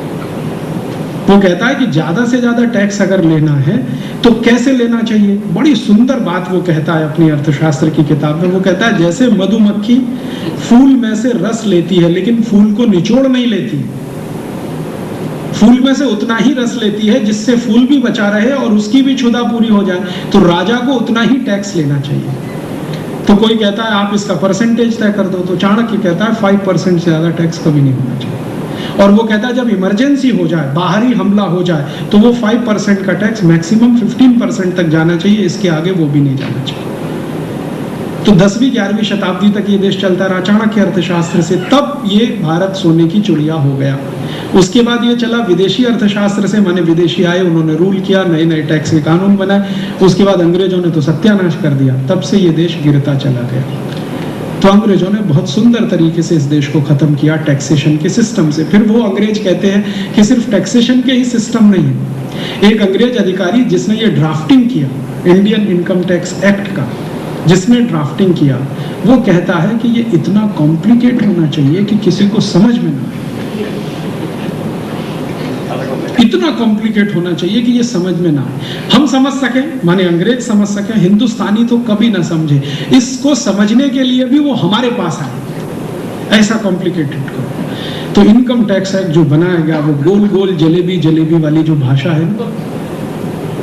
और मैं हिंदुस्तान के बड़े इनकम टैक्स लॉयर की बात को कोट कर रहा हूँ। वो कहते हैं कि 40-40 साल इनकम टैक्स में प्रैक्टिस करने वाले भी कॉन्फिडेंस से नहीं कह सकते कि ये एक्ट उनको समझ में आ गया। इतना कॉम्प्लिकेटेड है, शायद ही दुनिया में कोई देश में इतना कॉम्प्लिकेटेड हो। और सेंट्रल एक्साइज भी उससे कम कॉम्प्लिकेटेड हुई। और भारत का कोई भी कानून आप पढ़ना शुरू करिए, कानून की पहली वाक्य पढ़कर आखिरी तक पहुंचेंगे, आपको याद नहीं रहेगा कि बीच में क्या है या पहले वाक्य में क्या है। इतनी क्लिष्ट भाषा, क्यों? जानबूझ के, ताकि आपको समझ में ना आए। तो आप करेंगे क्या? इंटरप्रिटेशन के लिए अंग्रेजों के पास जाएंगे, तो डिपेंडेंसी उन पे ही रहने वाली है। और फिर अंग्रेज चाहे वैसे इंटरप्रेट करेंगे। तो भारत के कानून इस तरह से बनाए हुए हैं कि चाहे जैसे इंटरप्रिटेशन करा लो उसका। और उसी वर्ग में हिंदुस्तान फंस गया। तो गांधी जी ने कहा कि अंग्रेजों ने जो कानून बनाए उसका सबसे ज्यादा नुकसान भारतवासियों को हुआ, सबसे ज्यादा फायदा वकीलों को हुआ। और इसलिए गांधी जी ने अपनी वकालत की डिग्री जला दी 1915 में। बार एट लॉ की डिग्री जलाई थी गांधी जी। उन्होंने कहा भारत भूल जाए कि मैं बैरिस्टर हूं, क्योंकि ये वो वर्ग है जिसको अंग्रेजों ने पैदा किया है भारत के लोगों का खून चूसने के लिए। कभी भी कानून की सही व्याख्या करके नहीं देगा ये वर्ग, ये गांधी जी का मानना था। और उसी वर्ग में आज भी पूरा देश फंस रहा है, पिस रहा है। परिणाम क्या है? भारत में जितने डिस्ट्रिक्ट कोर्ट्स हैं, जितने हाई कोर्ट्स हैं, सब जगह 4,50,00,000 केस पेंडिंग हैं। एक बार मैंने भारत के कानून मंत्री अरुण जेटली को एक प्रश्न पूछवाया था लोकसभा में एक एमपी की मदद से कि ये 4,50,00,000 केस जो पेंडिंग है, इनका जजमेंट कभी आएगा? तो कानून मंत्री का जवाब था कि कम से कम 350 साल में इनका जजमेंट आ जाएगा। वो जो 350 केस पेंडिंग है, उसमें मेरे भी 90 केस पेंडिंग है आजादी बचाओ आंदोलन के, पब्लिक इंटरेस्ट पिटीशन के। तो मेरे भी 350 साल में सभी केस का जजमेंट आएगा, तो कम से कम मुझे 8-10 बार पुनर्जन्म तो लेना ही पड़ेगा अपने केस का जजमेंट सुनने के लिए। और भारत के पूर्व न्यायाधीश, मुख्य न्यायाधीश जस्टिस वर्मा, वो स्वीकार करते हैं कि ये जो कानून का तंत्र है, ये कभी न्याय नहीं देता, ये कभी न्याय नहीं देता। उन्होंने स्वीकार किया है इस बात को, पब्लिकली स्वीकार किया है कि हम न्यायाधीश नहीं हैं, हम कायदाधीश हैं। माने कानून के आधार पर फैसला देते हैं, न्याय नहीं देते, क्योंकि न्याय की परिभाषा ही अलग है। अब कानून कैसे है, कायदे कैसे अंग्रेजों के बनाए हुए, टैक्सेशन के बारे में तो बताया, और भी जो दूसरे कायदे अंग्रेजों ने बनाए, जैसे उदाहरण के लिए कायदा अंग्रेजों के जमाने का है, अगर आप गाय को डंडे से मारें तो जेल होगी, और उसको काट के उसका मांस बेचें तो एक्सपोर्ट का सर्टिफिकेट मिलेगा। ये भारत में कानून है और अंग्रेजों के समय का बनाया हुआ, आज तक चल रहा है।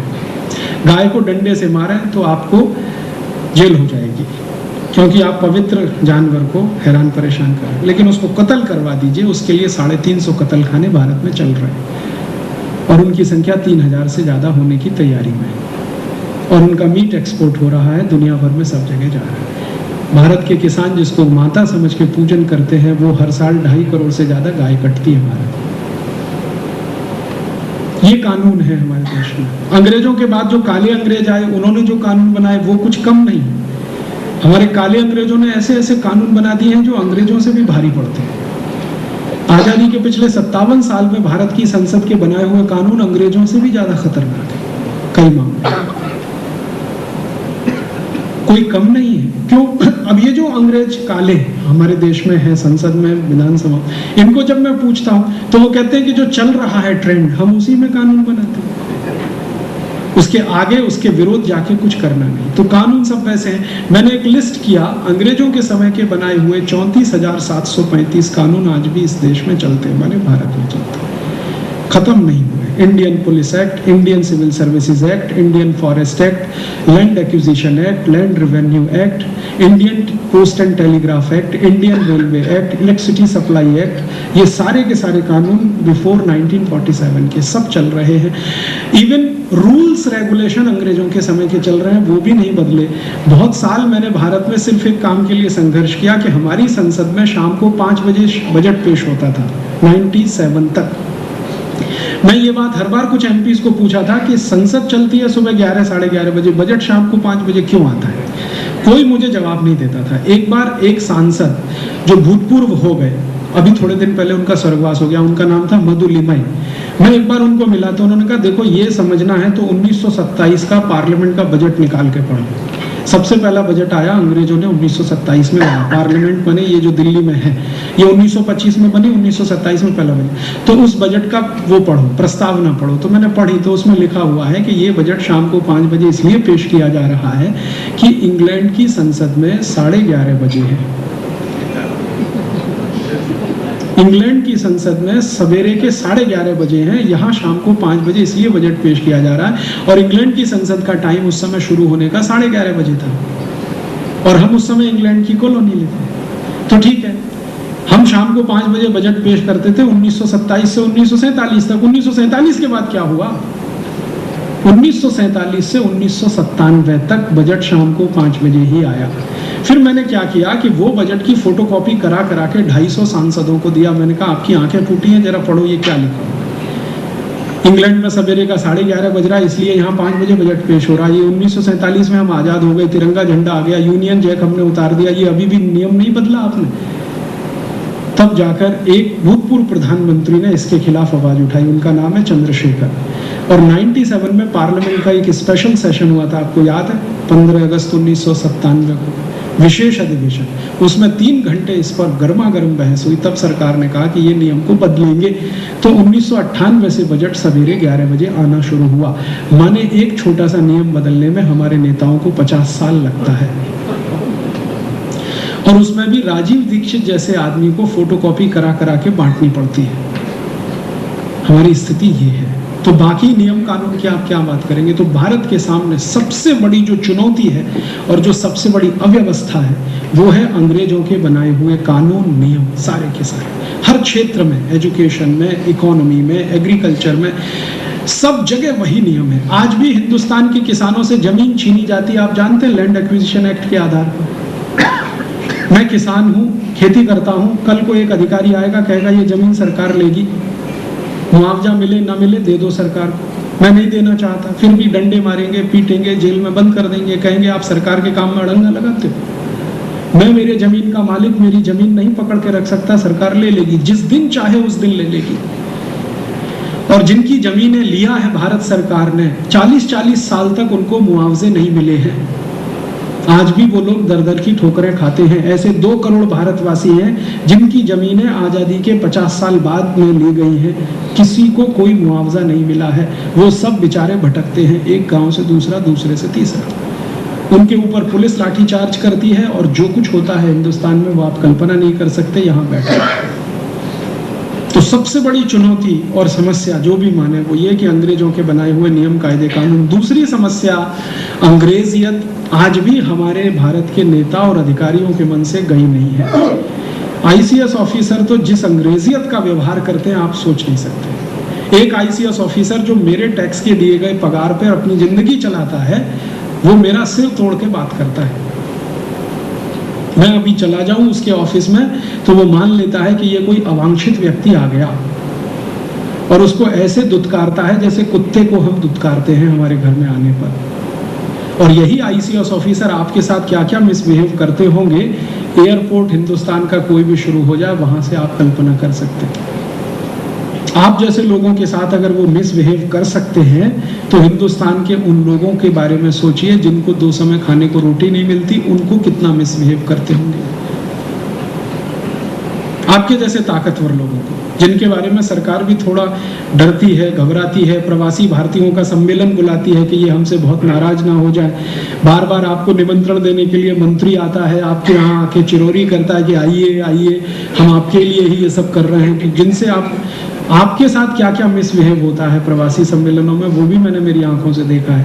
अधिकारी सब आगे की सीट पे आगे जम के बैठ जाएंगे, आपको पीछे की जगह नहीं मिलेगी। प्रवासी भारतीय सम्मेलन, खाने को रोटी भी ना मिले, वो रोटी सब आपकी खा जाएंगे सब।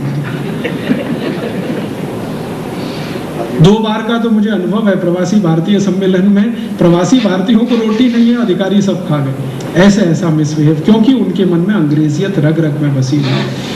एजुकेशन की प्रॉब्लम मैंने आपको बताई कि हम डिग्री ले रहे हैं लेकिन कुछ उद्योग नहीं दे रहे हैं, ज्ञान नहीं दे रहे हैं, नॉलेज नहीं दे रहे हैं। ये अब समस्याओं का समाधान क्या करें फिर?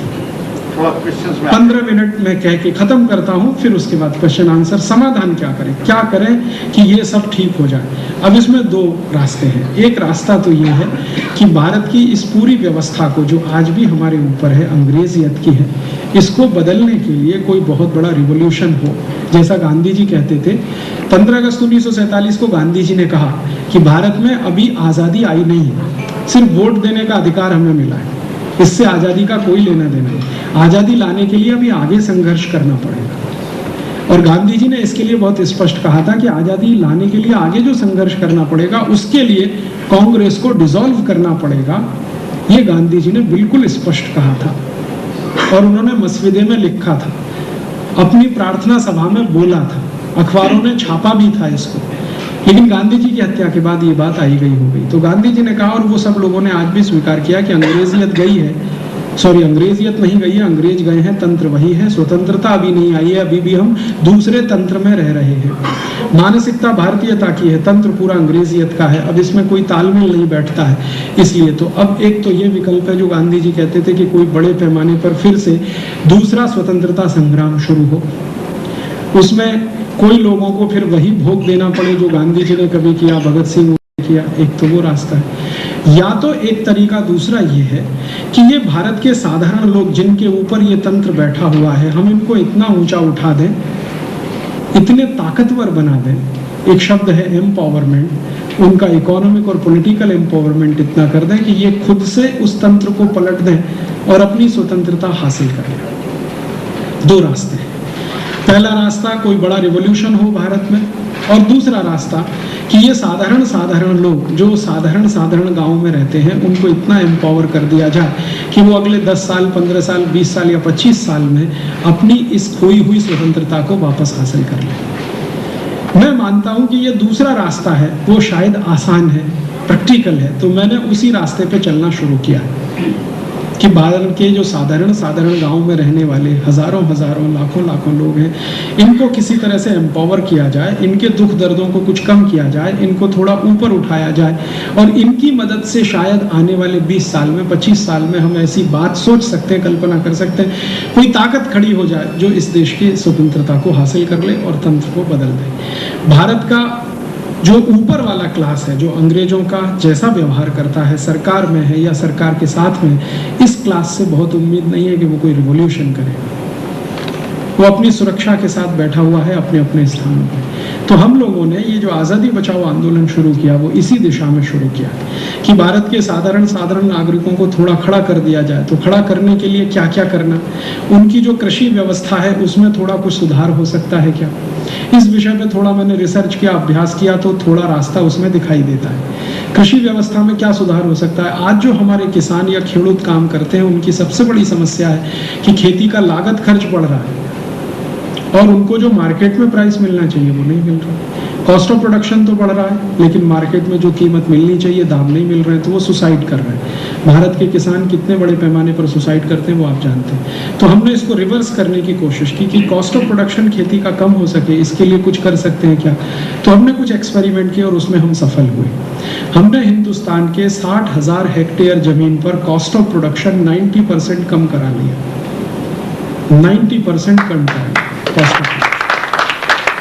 कैसे कम करा लिया। जो किसान यूरिया, डीएपी, सुपर फॉस्फेट इस्तेमाल करते थे उनको हमने ट्रेनिंग दे देकर कह दिया और सिखा दिया कि यूरिया, डीएपी बंद करो, गाय का गोबर, भैंस का गोबर जो किसानों के लिए आसानी से उपलब्ध है गाँव में, उसका इस्तेमाल करो। तो पहले उनके मन में डर था कि इससे प्रोडक्टिविटी कम होगी, फर्टिलिटी कम होगी। हमने कुछ एक्सपेरिमेंट के लिए मॉडल गाँव बनाए जहाँ पर पहले ये करके दिखाया। वो मॉडल गांव ने उनको कॉन्फिडेंस दे दिया और हमने जब ये मॉडल गांव बनाए तो उसमें सिद्ध हो गया कि ना तो प्रोडक्टिविटी कम होती है ना फर्टिलिटी कम होती है। गाय का गोबर, भैंस का गोबर, गाय का मूत्र, भैंस का मूत्र, जानवरों का जो कुछ भी वेस्ट है उसको हम मैन्योर के रूप में इस्तेमाल करें, वो हमने करके देख लिया। 60,000 हेक्टेयर में हम आज कर रहे हैं और उसमें से जो कुछ भी प्रोड्यूस हो रहा है वो मार्केट में जब हम बेचने के लिए जाते हैं तो जो नॉर्मल प्राइस है उससे ज़्यादा हमें मिल रहा है। कोई भी व्यक्ति को जब हम कहते हैं कि ये गेहूं पैदा किया है बिना यूरिया, बिना डीएपी, बिना सुपर फॉस्फेट, तो कहता है जी 20 रुपए किलो दे दो, 25 रुपए किलो दे दो, और हम वो बेच पाते हैं। बाजार में साधारण गेहूं भारत में 10-12 रुपए किलो है, हम जो गेहूं बेच रहे हैं वो 18 रुपए किलो तक आराम से बिकता है। इसी तरह चावल पैदा किया है, दालें पैदा की हैं, फल पैदा कर रहे हैं, सब्जियां पैदा कर रहे हैं। हमारे यहाँ जो भी किसान इस तरह की सब्जी कर रहे हैं उनकी तो हाथों हाथ बिक जाती है, बाजार तक भी नहीं आ पाती। हमने देख लिया है कि इसको बड़े पैमाने पर कर सकते हैं, तो इसके लिए हमने ट्रेनिंग सेंटर शुरू किए हैं गांव-गांव में किसानों के। 118 गांव में अभी हमारे ऐसे ट्रेनिंग सेंटर चल रहे हैं। वहाँ हम किसानों को ट्रेनिंग देते हैं, वो फिर गांव-गांव जाके दूसरों को ट्रेनिंग देना शुरू करते हैं। इससे हम मानते हैं कि उनका कॉस्ट ऑफ प्रोडक्शन कुछ कम हो सकता है और जितना कॉस्ट ऑफ प्रोडक्शन कम होगा उतना ही उनका इनकम बढ़ जाएगा। दूसरा, हमने उनका एम्पावरमेंट हो इसके लिए एक काम और शुरू किया है कि हमारे दैनिक जीवन में काम आने वाली छोटी छोटी बहुत सारी चीज़ें हैं। साबुन है, मंजन है, वॉशिंग पाउडर है, डिटर्जेंट पाउडर है, शैम्पू है, टूथ पाउडर है, टूथपेस्ट है, ये सब जीरो टेक्नोलॉजी के आइटम है, इनको बनाना कोई मुश्किल काम नहीं। तो हमने वो ट्रेनिंग देना शुरू किया गाँव-गाँव और आज वो ट्रेनिंग देकर 55 से ज़्यादा प्रोडक्ट्स हैं जो इन गाँव में हम बनवाते हैं और बहुत आसानी से देश में बिक जाते हैं। हम शैम्पू बनाते हैं और हमारे शैम्पू का जो बेस है वो भारत के बाजार में बिकने वाले विदेशी कंपनियों के शैम्पू बेस से बिल्कुल अलग है। विदेशी कंपनियां जो शैम्पू बनाती हैं वो सोडियम लॉरेल सल्फेट से बनाते हैं, हम जो शैम्पू बनाते हैं वो आंवला, रीठा, शिकाकाई से बनाते हैं। विदेशी कंपनियां सोडियम लॉरेल सल्फेट इस्तेमाल करती हैं, हम उसकी जगह गाय के मूत्र का इस्तेमाल करते हैं। और गोमूत्र बेस करके जो शैम्पू हमने बनाया है वो भारत के बहुत आसानी से बिकने वाले शैम्पू में है। क्वालिटी उसकी इतनी अच्छी है कि आप उसका इस्तेमाल करें तो बाल झड़ना कम होते हैं। सबसे पहले तो पानी बहुत कम खर्च होता है, और जो बाल धोने के बाद पानी निकलता है वो खेत में 1 पैसे का भी नुकसान नहीं करता है। अभी जो सोडियम लॉरेल सल्फेट वाले शैम्पू आप इस्तेमाल करते हैं जिसमें झाग बहुत बनता है, उसका जो पानी है वेस्ट, वो आप खेत में डाल दीजिए, खेत खत्म हो जाएगा आपका, मिट्टी की फर्टिलिटी खत्म हो जाएगी। लेकिन जो गाय के मूत्र का या आंवला रीठा शिकाकाई के बेस का शैम्पू है वो ना तो खेत की मिट्टी को खराब करता है ना पानी को खराब करता है। आप जानते हैं पानी में करोड़ों माइक्रोब्स होते हैं छोटे छोटे, और ये केमिकल सोडियम लॉरेल सल्फेट सबसे ज़्यादा उनको मार देता है, और पानी के माइक्रोब्स मरे तो पानी खत्म हो जाता है। हमारे किसी भी ऐसे प्रोडक्ट से 1 पैसे का भी कोई माइक्रोब की हत्या नहीं होती, इसलिए हम उसको अहिंसक शैम्पू करके पूरे भारत में मार्केट करते हैं और बहुत आसानी से वो बिक जाता है। हमारी स्थिति आज ये है कि जितना हम बनाते हैं सब खत्म हो जाता है। हम नए नए सेंटर बढ़ाते जा रहे हैं, फिर भी डिमांड बढ़ती जा रही क्योंकि भारत के लोगों में भी अब ये चेतना आ रही है कि उनको ऑर्गेनिक चीज़ें चाहिए। ऐसे ही हमने साबुन बनाने शुरू किए हैं गांव-गांव में। आप में से चाहें तो कुछ लोगों को मैं सैंपल उपलब्ध करा दूंगा। नारियल का तेल इस्तेमाल करके दुनिया में सबसे पहला साबुन हमने बनवाया है, और छोटे छोटे गाँव में बनवाया। कोई भी कंपनी पूरे दुनिया में नारियल के तेल का साबुन नहीं बनाती, हम बनाते हैं। और क्यों बनाते हैं नारियल के तेल का? क्योंकि नारियल का तेल भारत में सबसे बड़े पैमाने पे पैदा होता है। दूसरे नंबर पर तिल का तेल। अगर हम हमारे देश का रॉ मटेरियल इस्तेमाल नहीं करेंगे तो दूसरे से कैसे अपेक्षा करेंगे कि वो इस्तेमाल करें? हम चाहें तो वो साबुन पामोलिन ऑयल से बना सकते हैं, लेकिन हम नहीं बनाते क्योंकि वो इम्पोर्ट करना पड़ता है। हम नारियल के तेल का बनाते हैं।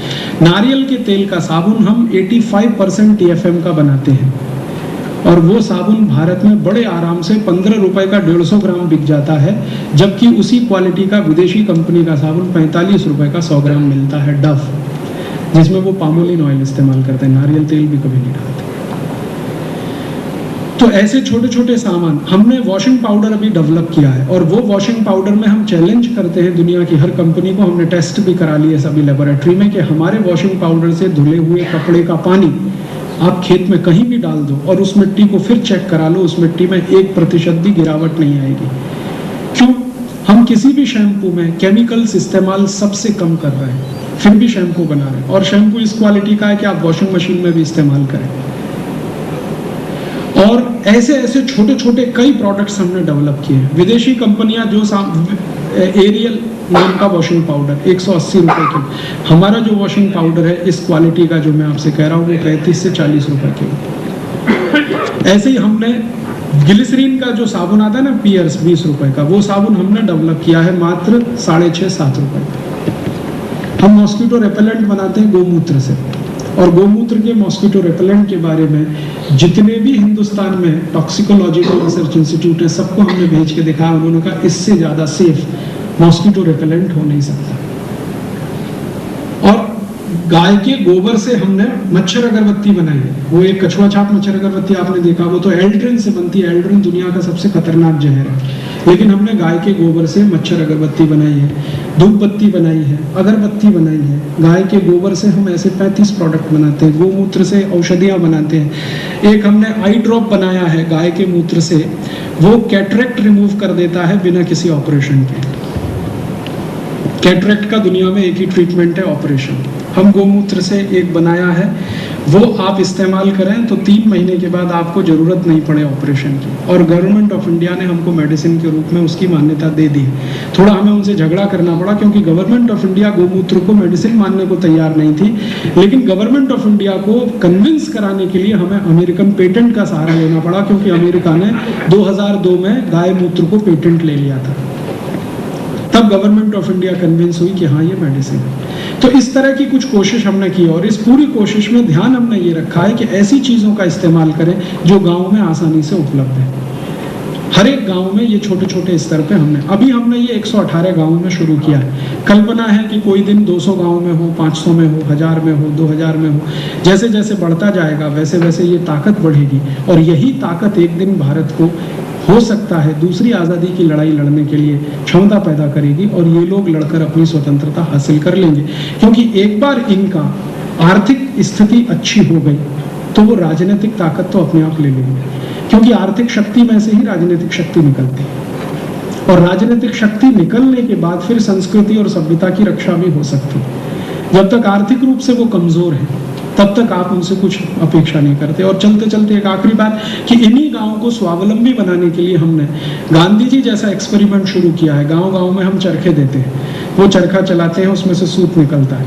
हमारे चरखे का 8 घंटे कोई भी काम कर ले साधारण से साधारण व्यक्ति तो उसको 70 से 80 रुपए आराम से मिल जाता है, और एक चरखे से 5 आदमी को रोजगार मिलता है, रोज का 70 से 80 रुपए।